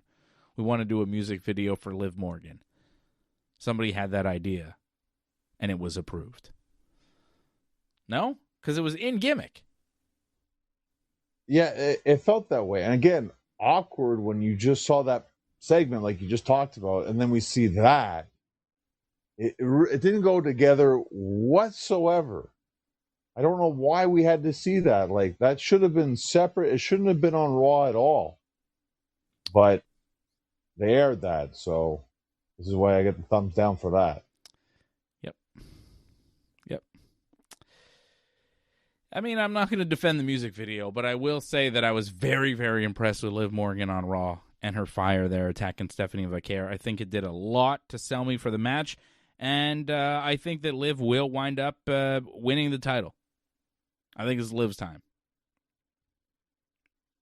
Yeah, definitely. I mean, if you think about it, Stephanie, I think, is the longest reigning champion right now in all of WWE. So if she's ever going to lose, now's the time to lose it. And Liv won the Royal Rumble. Yep. More often than not, the Rumble winner usually wins at Mania. So I think she'll win. Yeah. I don't know how good the match will be, but I think Liv will win. Jacob Fatu versus Drew McIntyre. I think this will be a fun match. The build to it has been weird. Drew McIntyre last week cut a promo inside of a prison cell talking about how Jacob has been to prison and he's a bad guy and this and that. And then Jacob comes out in a cop car in the back of the car and then does a promo tonight on SmackDown on top of a police car with two policemen kind of standing guard. It was an odd statement. I didn't understand. Was he a prisoner or was he escorted there by the police? Either way, Jacob's promo was kind of long and rambling, and I don't know. I like Jacob Fatu, but once in a while he gets a microphone and I go, where's this going? What is he actually saying? He said, get a calculator and do the math because I'm going to dog walk Drew's bitch ass. You know what I mean? What does that mean, get a calculator and do the math? He just says a lot of things like that. Get a calculator, do the math. And I'm like, all right. He doesn't say a lot. I mean, he says a lot of words, but there's not a ton of substance in those promos. I was in jail. I'm proud of that because it made me a better man and it brought me where I am today. And I made mistakes, but it's like, all right. He says those things and and then he goes on and on. It was a long promo. I wasn't really into it. Had me wondering, where's Danhausen? Can we get Danhausen back on the TV? I liked it when Danhausen was here. What do you think of Jacob Fatu's promo? I won't disagree with you. I mean, it did feel kind of long, and I feel like Jacob needs to keep more to the point with a lot of things he says, but I still think the match at Mania is going to be very good. I think unsanctioned for Jacob and Drew, in that kind of style, it could be one of the better matches you see tomorrow, I think. And it's also one of the first matches that they are going to show, I think, on ESPN2, right? So they're going to want that to be really good. So they're going to give them a bit of time, I think. Mm-hmm. Yes, I believe this match and the next match we're going to be talking about will be two matches being shown on ESPN, right? WrestleMania. Yeah, the first hour or something of WrestleMania is pretty much free in the States. So yeah, they're going to want to make that good, I think. Yeah, I think it will be good. I think Jacob gets the win, too. He kind of has to, again, because he lost so much going into this. Yeah. I know Drew lost the title, but at least Drew had a reign. Jacob didn't even get a shot at it, so... Yeah, Jacob gets the win here at Mania. Mm-hmm. I think it could be a show-stealing match. Unfortunately, the build to it has been kind of lukewarm, but I think when we see it in the ring, it'll be very good. We've got The Vision, Logan Paul, Austin Theory, and I Show Speed taking on the Usos and LA Knight. I believe the celebrities will win. Logan Paul, I Show Speed, and their wrestler buddy, Austin Theory. I think they get the win over the Usos and LA Knight. I don't have a ton of expectations for this match. I think they're going to do what they can to get I Show Speed through it. Okay. I agree with you trying to get I Show Speed through it, but I think I Show Speed will take the loss in this one. Because, yes, he's trained all this, but still he's going to be facing the Usos and LA Knight. And I think this is probably going to start WrestleMania, so I think we'll start with the faces going over. So I'm going to go with the Usos and LA Knight. Wow. Okay, John. Well, night one has been previewed, and we have different picks for a lot of matches, which is fun. You've got the Usos and LA Knight. I've got The Vision, and I Show Speed. We both have Jacob Fatu over Drew McIntyre. We both have Liv Morgan over Stephanie Vaquer to have a new Women's World Champ. We both have Becky Lynch over AJ Lee for a new Intercontinental Champ. We both have Charlotte Flair and Alexa Bliss winning the Women's Tag Team titles. We both have Gunther over Seth Rollins. But the main event, you have Cody Rhodes retaining, and I have Randy Orton becoming the new WWE champion. So the first match and the last match, different picks. The rest, all the same. Imagine that. No, it's not like Dynasty where it's all over the place. Yeah, I can't remember what we picked for Dynasty. Oh, I don't think we did very well because there was No? lots of surprises on Dynasty. Because Yes. it's AEW for you. You think it goes one way, it goes completely the other way. So, I want to talk about Darby Allin, the new AEW champion, and a little bit about AEW Dynasty that happened last weekend. But first, let's get to WrestleMania Night 2 preview. Oba Femi versus Brock Lesnar set to open Night 2. Right away, Oba, Brock. It's a big match. Biggest match of Oba Femi's life. One of the biggest matches of the weekend. A lot of anticipation. I think a lot of people will be very disappointed if Oba Femi does not win. yep. I think I'll be disappointed if Oba Femi does not win. I'd like to see, some new blood. I'd like to see Oba Femi as a legitimized main eventer right away going after WrestleMania. Night after Mania, Oba Femi comes in the ring and he is made. He just beat Brock Lesnar. He could challenge for the world title. He could be a main event. He could go up against Roman Reigns or CM Punk or Cody Rhodes or Randy Orton, and you could believe it if he beats Brock Lesnar. If he doesn't, it's just another guy on the roster. So I think a lot is riding on this match. I want Oba Femi to win. I think Oba Femi will win. I did not love his promo on Raw this week. I thought it was a little weak. I don't love the fake accent. He doesn't talk in that African accent in real life. Right. I don't love the accent. I think it hurts him. I think it hurts him being able to actually communicate and present himself in a real way where you can actually connect with him. I think there's a disconnect with the audience a little bit when he speaks because you go, what is this? Who are you? Because the accent comes and goes. Like he's not even really that good at it. It drops, And at this point, he's like too far into the gimmick and everything to get rid of it. It's tough. It's tough. They have saddled him with a fake accent that makes his promo ability, I think, limited. I think it limits him.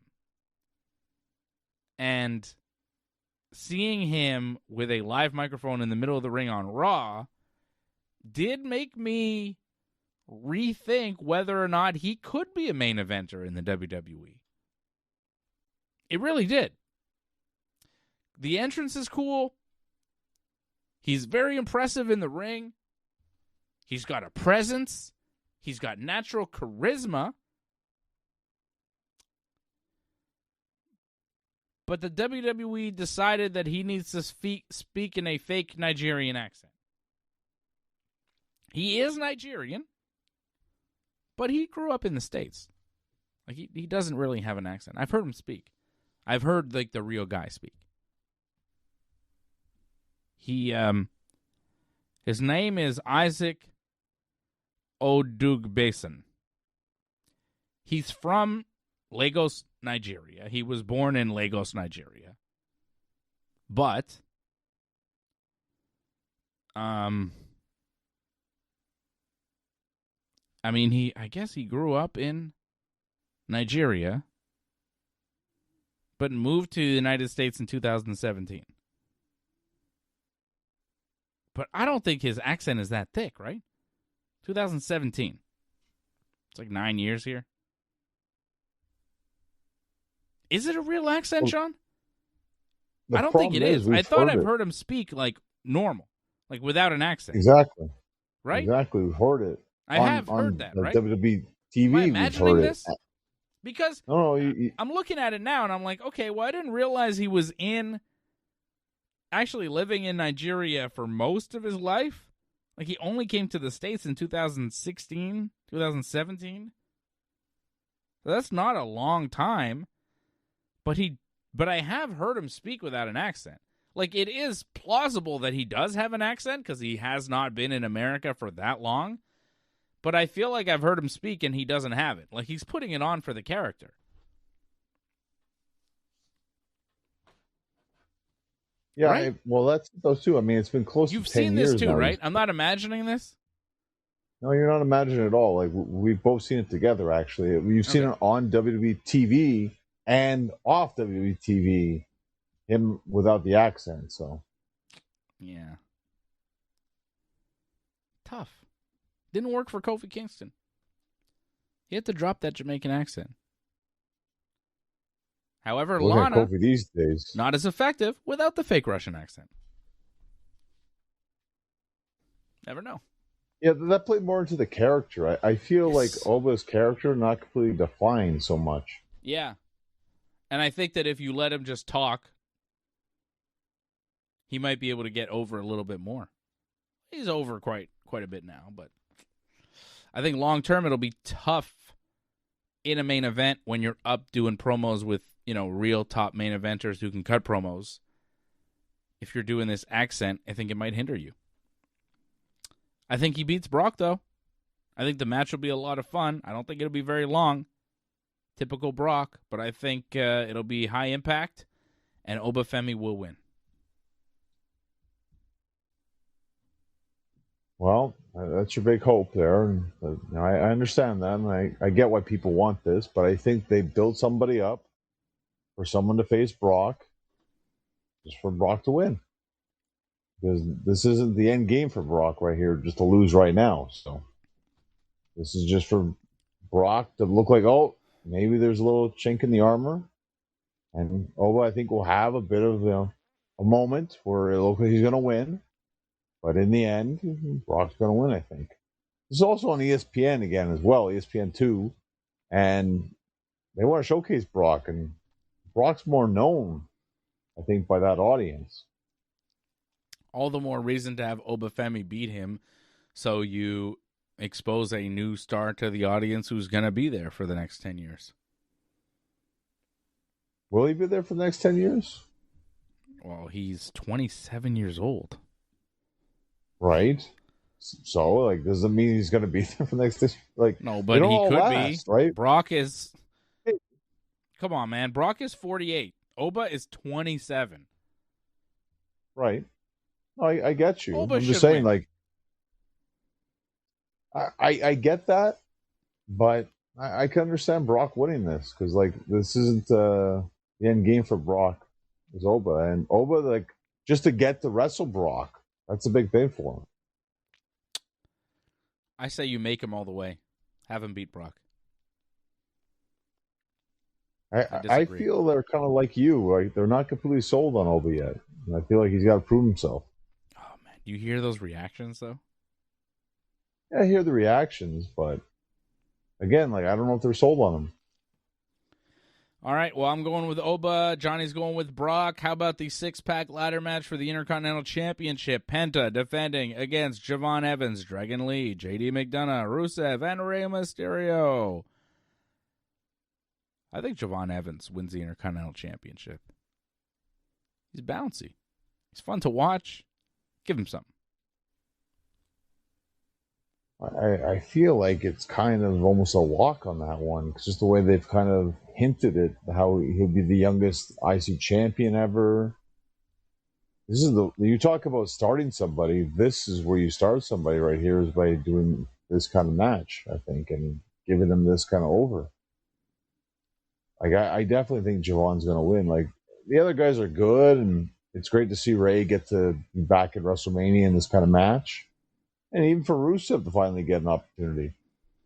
I just don't see them winning this match, though. I mean, good for Dragon Lee and JD McDonough, too. They get to be at WrestleMania. I mean, they're just kind of thrown. I mean, Dragon Lee was doing something with Gunther. Who cares? They're on the show. You know how many guys aren't on the show? That's true. They weren't just in a battle royal. Yeah. Right. Dragon Lee is at WrestleMania. He's on the show. He's in the stadium. He's not in the arena tonight. Angelo Contagonis, member of the team over at join.ringsidereport.net. Thank you, Angelo, for supporting. Support like Angelo does over at join.ringsidereport.net. Become a member of the YouTube channel or go to membership.ringsidereport.net to support there. Angelo says he's going with Oba. Angelo's with me, Johnny. He's going with Oba. You don't always get what you want. Huh? So you don't always get what you want. Like, you want Oba, it doesn't mean you're going to get Oba. Javon, I think, will get it, though. Imagine always getting what you want. That'd be crazy. Javon Evans, I think he will win the Intercontinental Championship. How about the Women's Championship? Oh, doctor. What a match. Jade Cargill, Rhea Ripley. Ooh. Yes. I'm excited. I'm excited for this. This is fun. The build has been interesting. The two women involved, big-time stars. We're seeing a lot of title changes. Do we see a title defense here? Like, I don't know if we've predicted anybody to retain a championship outside of you predicting Cody to win. Right. Could Jade beat Rhea? I feel like she might. I don't know, though. Yeah, I go more with Rhea winning, actually. Damn, man. Is nobody going to retain their championship at WrestleMania? Are we seeing everybody? That's why I gave... That's why I gave Cody. Yeah. The only guy who'll retain a belt at WrestleMania. Because I'm predicting everybody losing their belts. New champions everywhere at WrestleMania. Which seems unlikely, but it's also where they do a ton of title changes. Also, the WWE does nothing. They do no title changes, no flips, no nothing all year, basically. WrestleMania is the time to kind of refresh, reset, and give people belts. I could see Rhea winning, but I'm going to go with Jade winning and Rhea maybe taking the belt in a rematch at Backlash or something. I'm going to say that this isn't done at Mania. This is just their first match, and Jade will win this one thanks to the baddies. I think the baddies will help. There'll be some interference, and Jade will win. We got to have some title retentions. I think some people will retain, and Jade will probably be the only one I pick to retain. Jade. Maybe Sammy, but Jade. I got Jade winning. Help from baddies. Rhea will get help down the road at Backlash or something. I get that, but yeah, I just feel Jade, it hasn't been a great reign, and I feel like Rhea, like, she's the biggest star they have in the women's division. It just makes sense to put the title on her on their biggest show. Yeah, but don't forget, John, we need a lot of rematches for Backlash because Backlash is in 3 weeks in Tampa. Yeah, you can do they switch the title. Well, rematch. I want my rematch because I lost. I think they're going to save some title switches for Backlash because you need to have something happen there. Well, you didn't do Julia versus Tiffany. Tiffany just being number one contender. There you go. That's a match. All right. Well, I'm going with Jade to retain. You got Rhea. Fine. Let's just move on. Trick Williams with Lil Yachty challenging Sami Zayn for the United States Championship. I think Sami turns full heel, does something dastardly, and holds on to the belt. That'd be great. I feel Trick's going to win, but that'd be awesome what you're saying. He kind of was hinting at it. He's like, why are people not happy with me? What have I done? He seems like annoyed with the crowd. In his promo tonight, he was like, what's the deal here? I didn't do anything wrong. Why are people turning on me? That's when you turn on them. I feel like this has happened before with him in the past. I mean, it kind of makes sense. And yeah, it could very well happen. I just feel they're going to give Trick a big moment because I think they really are trying to push him like crazy. And I felt they were doing this match before. And the fact that it's for the title, to me, it just kind of solidifies the fact that they're trying to make him into a bigger star. Another title change you're predicting. Okay, I'm going with Sammy. I'm going to go with Sammy retaining, doing something evil. Johnny's going with Trick to become the new United States champion. Demon Finn versus Dominic Mysterio. I'll admit I've lost interest in this. I'm going to go with Demon Finn to win. I don't care about this one, really. We talked about this before. I feel like Finn has to win this match because he has nothing else. Like, if he loses the Demon, it's pretty much over for him. Yeah. Yeah. Angelo likes Rhea Ripley to win. He's going with you on that one.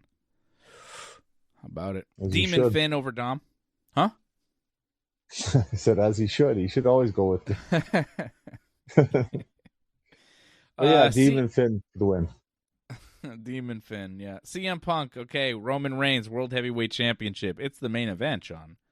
It's the main event, John, of night 2. It's the real main event of WrestleMania. It's closing everything. It's the thing that ends the whole thing. I think Roman Reigns will win, possibly with help from Randy and Pat. Yeah, I think something's going to go down in this. I don't know what exactly. Like, maybe you're right about that. Maybe The Rock will get involved. I think something big is going to happen in this match. So, yeah, but I think Roman's going to win.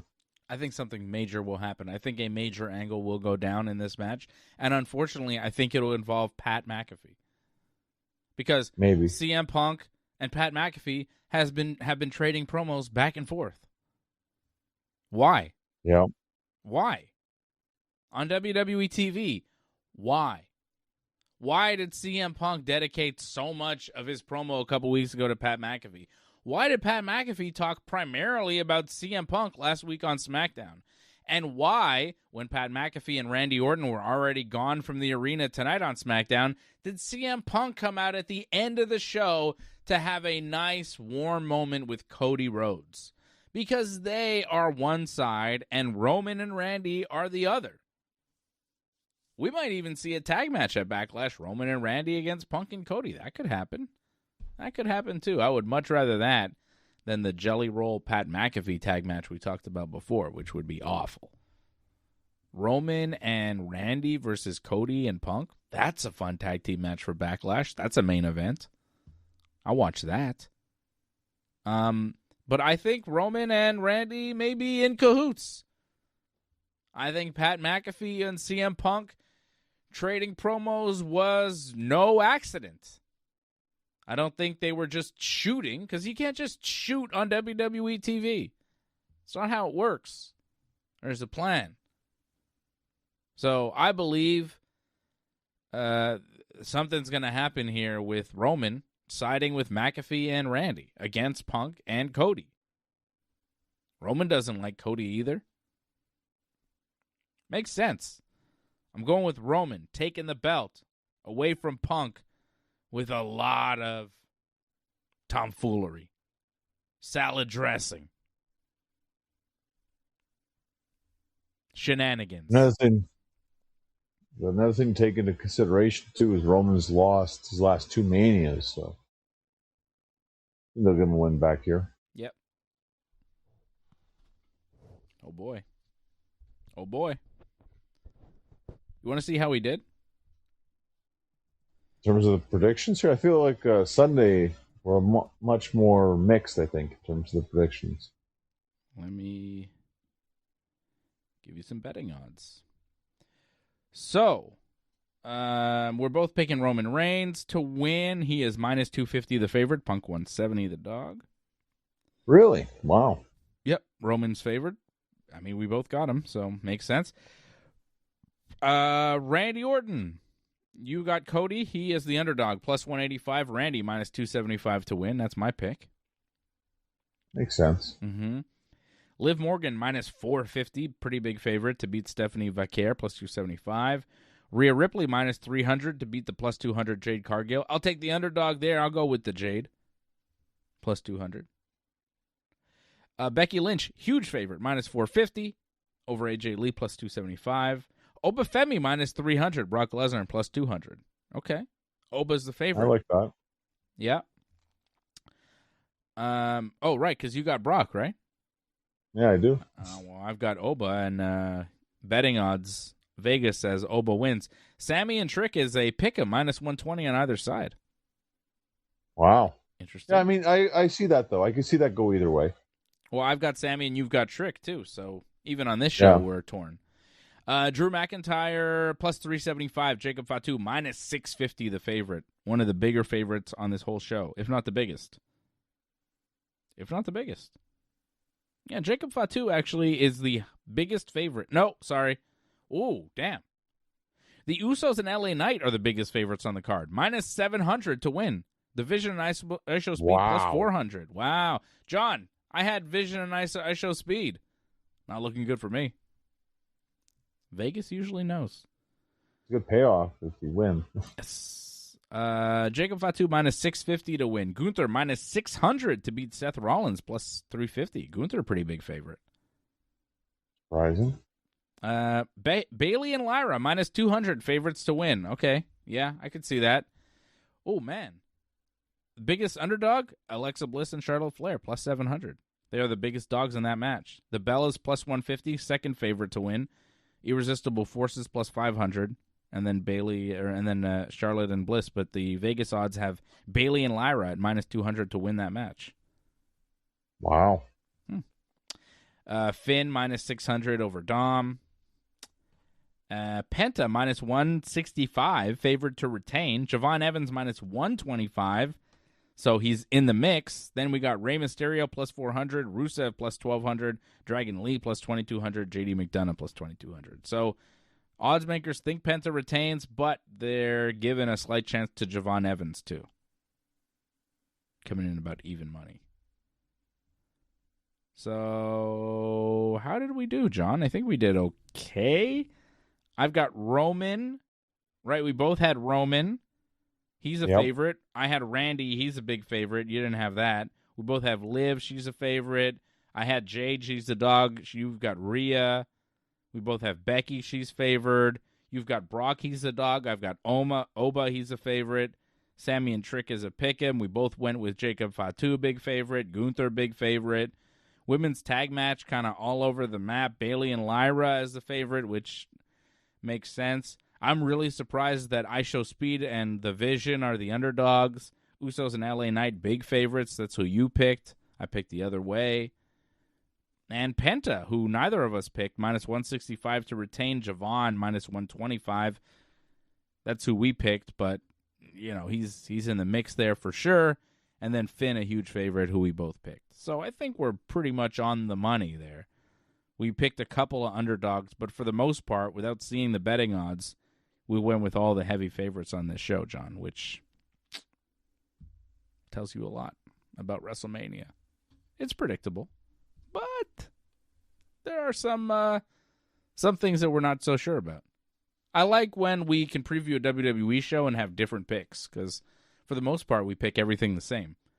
Night one, you went with LA Knight and the Usos. I went with Logan, Theory, and ISO Speed. So we differed in that one, and then we differed in the main event. I went with Randy. You went with Cody. We both have Jacob over Drew, Liv over Stephanie, Becky over AJ, and Charlotte and Alexa winning. Then night two, you've got Brock. I've got Oba. We both have Javon winning the IC title. You've got Rhea becoming new champ. I've got Jade retaining. You've got Trick becoming new champ. I've got Sammy retaining. We both have Finn, and we both have Roman. So kind of a bit of a mix here, John. It'll be fun to watch this weekend to see who got what and where and how. Well, I'll watch Sunday. I won't be seeing Saturday, though. Yeah, you're wrestling. So, yeah. I'll be in Where are you wrestling tomorrow? St. Basil. It's the annual heavyweight Quebec show. Yes. Almost like the Quebec WrestleMania show that we always do. So I'm not wrestling Jeremy Prophet. I usually wrestle Jeremy Prophet. I'm not wrestling him tomorrow. But it should be a good match. We're wrestling Wilson Colas. Wrestled him a bunch of times. Cool. So it should be a very good match. Angelo going with Rhea Ripley, Oba Femi, Sami Zayn, and Demon Finn. Nice picks there from Angelo. Johnny, we made picks for AEW Dynasty last week, and I think we got some of them. If any. I think we got MJF beating Kenny, right? Did I have that? We got that one. Yeah, we had that. Yeah. I think we thought Ospreay might beat Jon Moxley. He did not. Moxley beats Ospreay to retain the AEW Continental Championship. And Jericho lost too. Yes. That Ospreay-Moxley match was fantastic. I mean, I felt it was a lot of good matches to start. Yes. Like, I honestly, like the opening match was very good. The Bucks against Okada and Konosuke, like that Very was a good. great way to start the show. Yeah. Great tag team match. Bucks win. Kind of what we thought, right? I think I predicted the Bucks to win. Well, we both did. Yeah, Yeah. that again, one of the rare ones we got right. Yeah. Yeah. AEW is hard to predict. That match was fantastic, though. The Bucks are so good, especially with Okada and Takeshita. Those guys are just all four of them are tremendous wrestlers. That match was very good. One of the best matches on the show. I enjoyed Edge and Christian as FTR. I thought that was also a very good match. Yep. Good tag team wrestling in AEW. A lost art in WWE, but in AEW, they have excellent tag team wrestling. Which is good. FTR won? Yes, FTR won, which we did not expect either. We thought Edge and Christian would win in Canada. They did not. Only like one Canadian, I think, won in Canada. The rest and it was Kyle Fletcher, who I forgot was even Canadian. O'Reilly. Kyle Fletcher's the other one. He's Australian. Kyle O'Reilly, who, I forgot he was Canadian. I also forgot his last name. He's from Vancouver, which I didn't really know. I don't know. Well, it'd be hard to know because he mainly wrestled in the U.S., so, like... Right. That's it. You wouldn't know it. Like, well, apparently Kyle O'Reilly is Canadian. I had no idea. And he returned. Apparently he was gone. I also had no idea. And he teamed with Orange Cassidy and Roderick Strong to beat the Dogs. The Dogs, just came in, and they lost the trios titles to Orange, Roderick, and O'Reilly. But you saw what happened, though, right? There was, an injury that happened during the match. Is that why they flipped the titles? I don't know if that's why they flipped the title, but, it was a handicap match. Yeah. It was mainly just it was Finlay and Connors doing the match themselves. Mm-hmm. So I don't know if maybe they decided to flip it there, but you could tell the match something was off there. So I don't know if they were always planning to do that, but they might as well because the Dogs are just a tag team now, not a trios anymore. At that point in the pay-per-view, that match just didn't need to happen. You're 3.5, almost 4 hours into this thing, and you're another match before the main event? Come on, just get to the main event. AEW pay-per-views are really good. This was a good pay-per-view, had a lot of good matches, but it was 4.5 hours. It's too long. 4 hours should be your big-time maximum longest show you do. 3 hours is really what you should be aiming for. 3.5 is acceptable. 4 is your max. Anything over 4, I think, is offensive. It's too much wrestling. Unnecessary. So I would have cut a couple matches. This trios match would have been one of them. MJF beats Kenny Omega in what I think was the match of the night. Incredible stuff. MJF gets the win. Does a little cheating, as he would. It was good. It's hard for me to say it was the match tonight because by the time I got there, I was so damn tired. That was the thing. I enjoyed it, but the problem is I think because it was so long, it took away from how good the main event probably was. Because I was just okay, this is just too long now at this point. But I thought it was very impressive in terms of what MJF and Kenny pulled off. That top rope, off the Kenny's finish, that was a little scary. One-winged angel there, nuts. I don't know if maybe they shouldn't so do much stuff like that that. Was scary. Yeah, the tombstone as well. Yeah, the finish and all that. Yeah, Ugh. A lot of scariness. Yeah, they go for that long as well. To go almost an hour too as well. They went 40 minutes. It was crazy, and it was so intense, so high impact, very athletic match. Really impressive. But exactly as advertised, exactly as expected. MJF going toe-to-toe with the great Kenny Omega and coming up as the winner in the end. However, Darby Allin also won, beating Andrade to get a title shot. And he said on the pay-per-view that he wants that title shot Wednesday night, Dynamite, in Everett, Washington, where he's from, just outside of Seattle. And Darby hit like 4 coffin drops, a headlock takeover, and a pin to beat MJF and become the new AEW World Champion. In basically a squash. Well, you're getting ahead of yourself there because like it was supposed to start the show. Yeah. MJF just shows up, and then Renee tells him like, "Oh, you have a match like right now," and he's like, "What?" And like Darby's going to the ring, and they're announcing the world title match, and then MJF's like, "No, this is not happening. We're not doing this right now." And then Bryan Danielson got on the mic and said that Tony Khan like agrees with you. It won't happen now. It'll happen in the main event instead of the start of the show. So that they actually let MJF get ready and all this. But yeah, he still like just pretty much squashed him. And anyway, yeah, squashed him. But it was well done. I like the whole fact that Sting was there as well.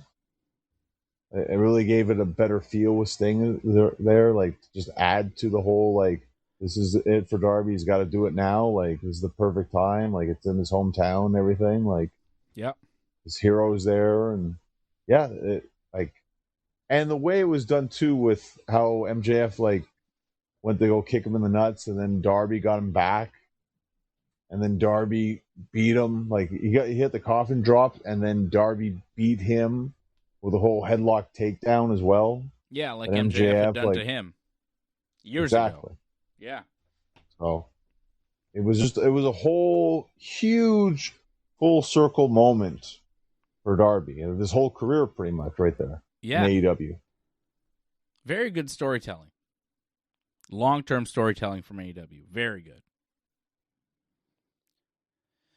Now, I'm not on X right now. I'm unfortunately suspended, but I have seen that people are mad that Darby won the title because Darby is not exactly considered a heavyweight. I can understand if you're just looking at it like that, but if you watch the show, I mean, it makes sense. And the way it was done too, like MJF's going to win the title back. Like Darby's not going to be a long reigning champion here. Right. So in that moment, the way it was all done like that, it made sense. I agree. I think it's been a long time coming for Darby Allin. He's been one of the most entertaining guys in pro wrestling for years now with AEW. He's tremendous. He's believable. You can't see through his work. You know he's putting in maximum effort.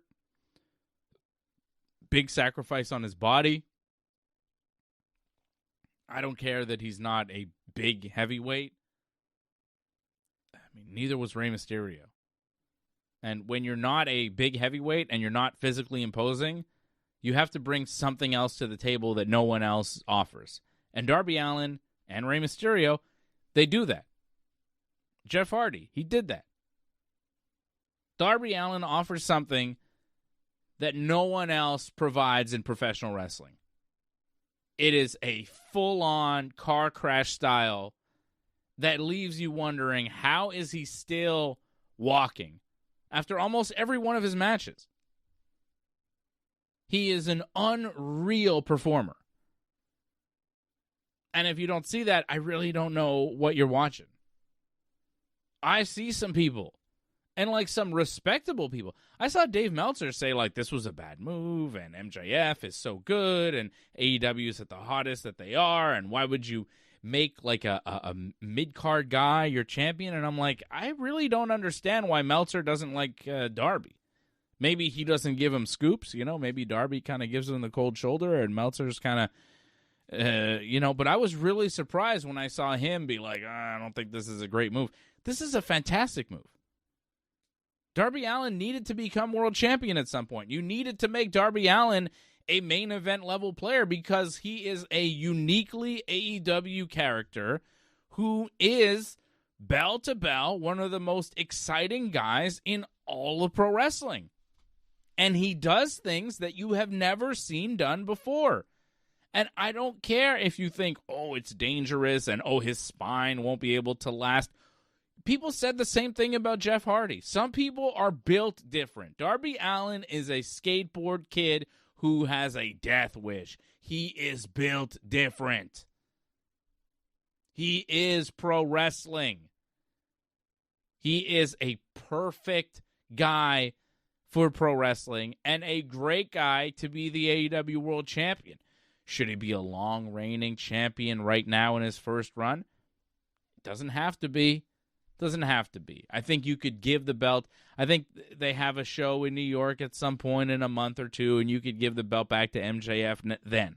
And I think MJF is filming some sort of movie, so he's got to take time off. So you got to put the belt on somebody else. And why not Darby Allin? And why not do it on Mania week when everybody in wrestling's paying attention to the WWE? AEW goes, hey, we just made a new world champion on our TV show after we had a kick-ass pay-per-view. Very smart move for AEW to get a little attention on WrestleMania week. Get people talking about Darby Allin. Get people talking about AEW. Like, I'm not sure that we'd even be talking about AEW had Darby Allin not won the AEW World Championship this week, because there's so much WWE news to get to. A lot of shows like ours just don't have the time, don't have the focus, because we're focused 100% on WWE because it's WrestleMania week, one of the biggest weeks of the year in wrestling. So everybody's focused on WWE. But when AEW makes Darby Allin their world champion, all of a sudden, people in wrestling and people online and everywhere, they're talking about AEW. Can you believe they made Darby the champion? What do you think about Darby? Do you like Darby? Do you not like Darby? Do you think he should be champion? Do you think he's going to drop the belt? Do you think MJF will take it from him? Do you think Hangman's ever going to come back? Do you think Kenny Omega might take it from him? Who might? What, you know? All these things are being talked about now because AEW made this move. So I think the timing of it is very, very smart. I think the long-term storytelling is very, very good. And I think that Darby Allin is a guy that I've been calling for to become the AEW World Champion for years now, and it's about time. We've been saying it on this show. I can't tell you how many times. They had that four-way match. MJF was a champion on pay-per-view against Jungle Boy, Jack Perry, and Sammy Guevara and Darby Allin, and they kind of build them as these four guys are going to take the company forward, and they had a lot of promo time and a lot of stuff, and Darby came off as the guy who, promo-wise and, of course, match-wise, but mostly character and promo-wise in that moment, came off as the guy who could really go toe-to-toe with MJF and be a legitimate main event level, champion level guy for AEW. This is a guy who could be main eventing pay-per-views as the world champion, challenging for the world title. I'm thrilled with this move from AEW. I think it's great. I think Darby is so good. So good. We love Darby here. So I'm really surprised to see people not like this move. I don't really understand the people who don't like Darby Allin and don't think he should be world champion. I don't get what it is that people don't like. Is it that he's not? Do people think he's not really over? Because I feel like when Darby Allin comes out, people go nuts. I don't understand what it is that would make somebody go, shouldn't be Darby. How could you make Darby the champion? That I don't understand. I don't know. I haven't really seen a lot of it. I've seen a little bit, though. And it has surprised me because, like I said, how long have I been talking about Darby Allin becoming the AEW World Champion? When is it going to happen? I mean, it's been years now on this show. I feel like every week when we mention Darby, we go, at some point, he should become the AEW World Champion. And here he is. So, finally, I say. I love MJF. He's incredible. But give Darby a little run. Elevate Darby. That's the move. Yeah, I don't know if it was last week or the week before. I think we said that if anyone was going to beat MJF, it'd be Ospreay at All In, or it'd be Darby just out of nowhere. And that's pretty much what just happened. So it makes sense. The main thing I see about Darby is just the size thing. He doesn't look like a heavyweight, and that's no argument there. I mean, he's not. But again, the way things went down, how he just got the title shot kind of out of nowhere and surprised MJF, I thought it made sense. And again, He's not going to be a long reigning champion. I think he'll get through Tommaso Ciampa, who's challenged him already for the title, and I definitely think he'll beat Ciampa. But when MJF gets the rematch, and he will get the rematch, I think MJF will be champion again. Sure, but you talk a lot about this heavyweight stuff. I don't think it really matters just the way Darby wrestles. He's believable against big guys. Like Rey Mysterio. Yeah, but if you don't watch it, that's it. A lot of people just look at it at face value. They're not looking at it in terms of like what they don't watch the show all the time. They're just like, oh, that's your champion? That's a problem. I think a lot of people see it like that. Well, watch for 2 minutes and, be amazed. Watch a Darby Allin highlight package. Guy's nuts. He's unbreakable. It's not hard to sell. You could easily sell Darby on a lot of people once you give him a chance. But I mean, if you just look at it, don't judge a book by its cover. I think Darby's a great example of that. He is a human crash test dummy. Darby Allin. All right, Johnny. Darby's a champ. WrestleMania is this weekend. The Hall of Fame, I think, is starting now. What a night. What a weekend. We'll be back tomorrow. 10 p.m. Eastern Time. You will. All right, take it easy. The Royal We, the Ringside Report Network will be back tomorrow. You'll be back Sunday night, John. All right, take it easy. 10 p.m. tomorrow night, Saturday night for night 1, wrapping up WrestleMania, watching the main event with you. 10 p.m. night 2, same deal, watching the main event with you. See our live reactions, react along with us. And then we'll recap everything. We'll give you our score on 10 for each night of WrestleMania. We'll give you our match of the night. We'll give you everything. Probably some quotes from The Sopranos if my brother's with me. We'll give you all sorts of stuff. This weekend, we have a loaded weekend, and we hope that you will join us for all the fun. Thank you for supporting Angelo Contagonis, Jason Pete. I see you out in Mexico. Gracias, Jason, for joining us, and thank you, everybody, for supporting over at join.ringsidereport.net and membership.ringsidereport.net. Johnny, I hope you beat everybody up tomorrow in your matches, and we'll talk to you again on Sunday, okay? But I will be back tomorrow. The Simon Brothers in full effect. The Super Simon Boys. Okay? And also, don't worry, people. I'll be simulcasting. I'll be watching the WrestleMania Night 2 and the Canadians game at the same time, since apparently everyone has to schedule their stuff at the same time. I will be watching 2 things at once, so don't worry about that. Is there a big game? Yeah, the Canadians start the playoffs, game 1 on Sunday. Oh. Right when WrestleMania starts. Game 1 is Sunday? Their playoff hockey Sunday is starting? Sunday at 6, yeah. Ooh, shucky ducky. I might watch a bit of that. I might have my eye on that. Canadians in the playoffs? That's when it really counts. I might pay a little bit of attention. Not big attention, but I might watch for a couple minutes. I'll watch some minutes in the third period. Maybe. Well, we might be on YouTube when that happens, but okay. Oh, what time's the game? 7 it's supposed to be at 6. 6. 6? Who are they playing? Yeah. They're playing Tampa. Tampa? Is Tampa good? Tampa's very good. I mean, you made the playoffs. They're all good teams now, so. Who's the favorite? I think Tampa's probably the favorite because they've been to the finals so many times, and we lost them in the finals in 2021. Where's game 1? Here or in Tampa? In Tampa. Oh, in Tampa. So they have home ice advantage. They do. Best of 5 or 7? 7. Best of 7? Opening round? All rounds in hockey are 7 rounds. How many rounds do they do? They usually do 4, if I'm not mistaken. No, yeah, 4. So this is what do you call this round? Conference? This is like the quarterfinals. Quarterfinals? No. Yeah. No, quarterfinals. No, because quarterfinals, semifinals, finals. It's only 3 rounds. Can't be the quarterfinals. So then, opening rounds. Then opening it would be round? the court. Then, yeah. Divisional. Then the court. Then is it divisional? No, divisional would be the next round because that would be between the last 2 teams in the division. Because right then now it'll you're be in conference. Then it'll be conference. Correct. Yes. Okay. So this is opening round against Tampa, Sunday night. First game in Tampa.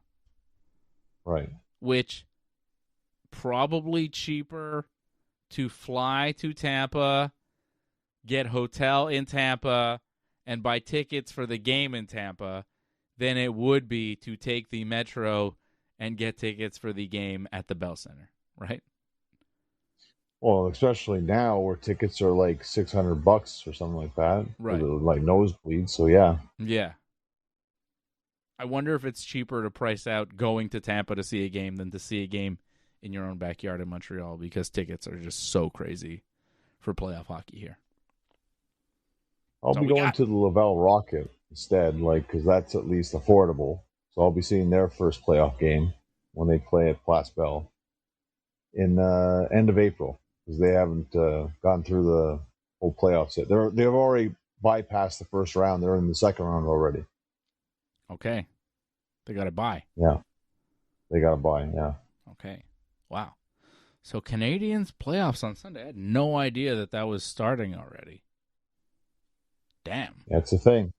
That's good. There's playoffs tomorrow, too. I think Ottawa Senators start tomorrow. I don't give a shit about that. Who cares? Okay. All right. Who cares, John? What? I barely care about the Canadians in the playoffs. You think I'm going to watch the Ottawa Senators play hockey?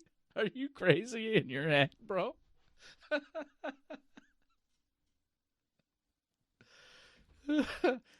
That's a good one. What? Yanks are playing Royals 1:35 tomorrow, and 1:35 Sunday too. So I could watch the game in the afternoon and WrestleMania at night. I don't have to miss anything. I don't have any conflicts for me. My games are on in the afternoon, which is great. Nice afternoon ball games this weekend. Ooh, then the Yankees are off Monday. You know where they're playing on Tuesday, John? Tuesday, Wednesday, Thursday? In Boston? In Boston. At Fenway, baby. Next week, we're going to Fenway. Watch the Yankees get swept in Fenway. It's going to be bad. As long as we don't see Crochet, I'm happy. We'll probably see Crochet, and he'll probably crush us. Fucking Crochet. So I'm hoping, fingers crossed. I think so that would help us get it back up in the division. Roman Anthony will hit like 6 home runs against us. I think Mike Trout. Angels came to town for 4 games. Mike Trout hit like 5 home runs. Unbelievable. Yeah, the Angels look pretty fantastic. Well, against the Yankees. They split the series. Yeah. It was 2-2. The Rays are looking fantastic. Man, they scored so many runs, the Angels. It's impressive. Yeah, but they're only 10-10. Although they're right up there for their division lead. Rangers are 10-9, A's are 10-9, and the Angels are 10-10. Mariners and Astros, who were predicted to be good, are both at the bottom of their division, 8-12. But like I said, it's still so early. We're like 20 games in of a 162 season. 142 games to go. So really, we're not anywhere where you can really gauge what's happening. But it will be fun to see the first Yankees-Red Sox series of the year. Fenway Park next week. It's fun.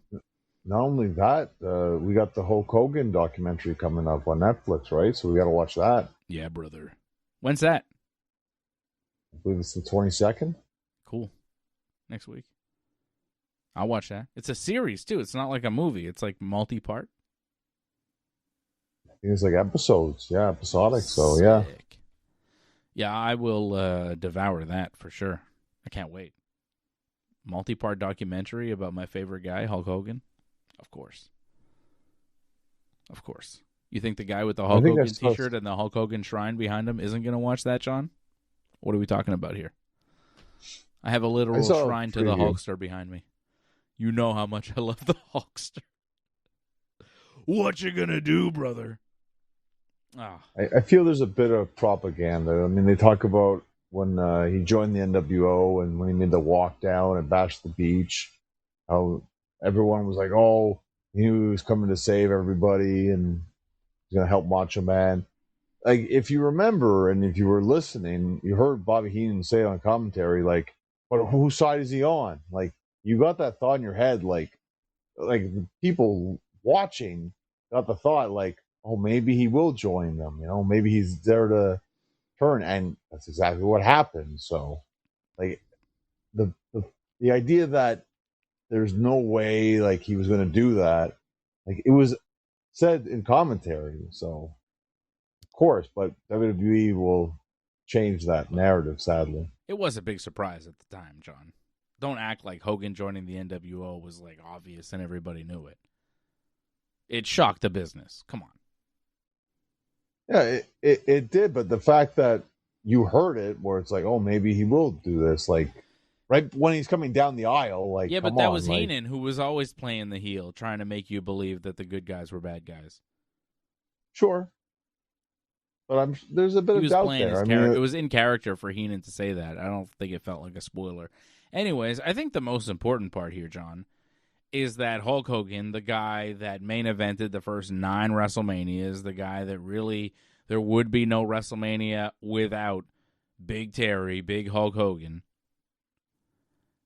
We are about to have tomorrow night the first WrestleMania without Hulk Hogan living on this planet. I mean, it's very sad, but I think probably the saddest part is I think a lot of people within WWE are probably okay with that because they didn't like Hogan. Well, I don't think they're happy that he's dead, John. That's pretty awful. Well, a lot You of may them not have went liked there him, for the but I don't know if you're like celebrating a man's death. I think only you are that vindictive, John. I wouldn't put that on other people. I think that's pretty dark. I mean, these people wouldn't even like go out for his 10-bell salute, like refused to go out for his 10-bell salute. So you're going to tell me there's no hatred there? Like, well, I love the Hulkster, and I appreciate everything that he did for me and millions of other little Hulksters growing up and getting us excited about the wonderful world of professional wrestling. And WrestleMania season is, as a guy growing up in the 90s, in the late 80s, early 90s, Hulk Hogan was WrestleMania. It wasn't WrestleMania without Hulk Hogan. The fact that they kept doing Manias after Hogan left the WWF felt weird for a while. So the fact that this is the first year where Hogan is no longer with us for WrestleMania, and there is absolutely no chance of a Hogan appearance or a, little promo or whatever, it's a little odd. It's a little odd. So just want to take the time as we wrap up to remember the Hulkster, to show love to the Hulkster, because without the Hulkster, I think a lot of us would not be here talking about WrestleMania, and the wrestling business would not be anywhere near where it is today without the great, the immortal Hulk Hogan. So I'm glad that you brought up that documentary. I think it's good that we talk about Hulk Hogan because he will live forever. Hulkamania will live forever, brother.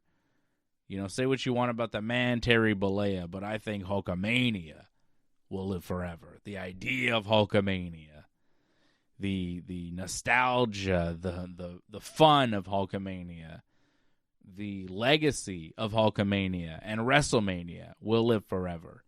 So we love Hulk Hogan. I love Hulk Hogan. And, sad that this is the first Mania without him. And weird. It's a little weird. But I think it's good to point out that none of this would have happened without Big Terry Bollea. All right? well, it's also kind of appropriate that they're also honoring him at this year's WrestleMania. At least in the Hall of Fame, they're probably doing it in a few minutes with the whole, like, his match with Andre being inducted into the Hall of Fame. So at least there's still some respect there shown by the company, even though there's people within the company that don't like him. Well, I know that they had a big exhibit at the WWE access thing for WrestleMania, big Hulk Hogan exhibit, and I saw a video of Nick Hogan, Hogan's son, was probably flown out there, and and they had a video of him kind of touring the Hogan exhibit. So they are still showing love to the Hogan family and to Hulk Hogan. You saw the statue? Yeah. Yeah, it looked pretty cool. Mm-hmm. It's nice that they have that. I mean, they obviously should have like a facility, just that all these cool like memorabilia. That's what it should be. And statues like that would be great to have. I think you got to go to Saudi Arabia for something like that, John. I think they have one, but it's in Saudi. Yeah, well, that's it. Maybe somewhere closer, please. Yeah. All right. Well, thank you, everybody, for tuning in. We'll be back tomorrow night, 10 p.m. Eastern Time, and Sunday night, 10 p.m. Eastern Time. Both nights of WrestleMania. We will be here during the main event to recap everything right here on the Ringside Report Network. Thanks for sticking with us to the end. We would really appreciate it if you could help us spread the word. You know the drill. Hit that subscribe button. Flip those notification switches. We are an audience-supported network, so consider becoming a recurring supporter at membership.ringsidereport.net. Check out our website at ringsidereport.net. Hope to see you again next time, and have a good night.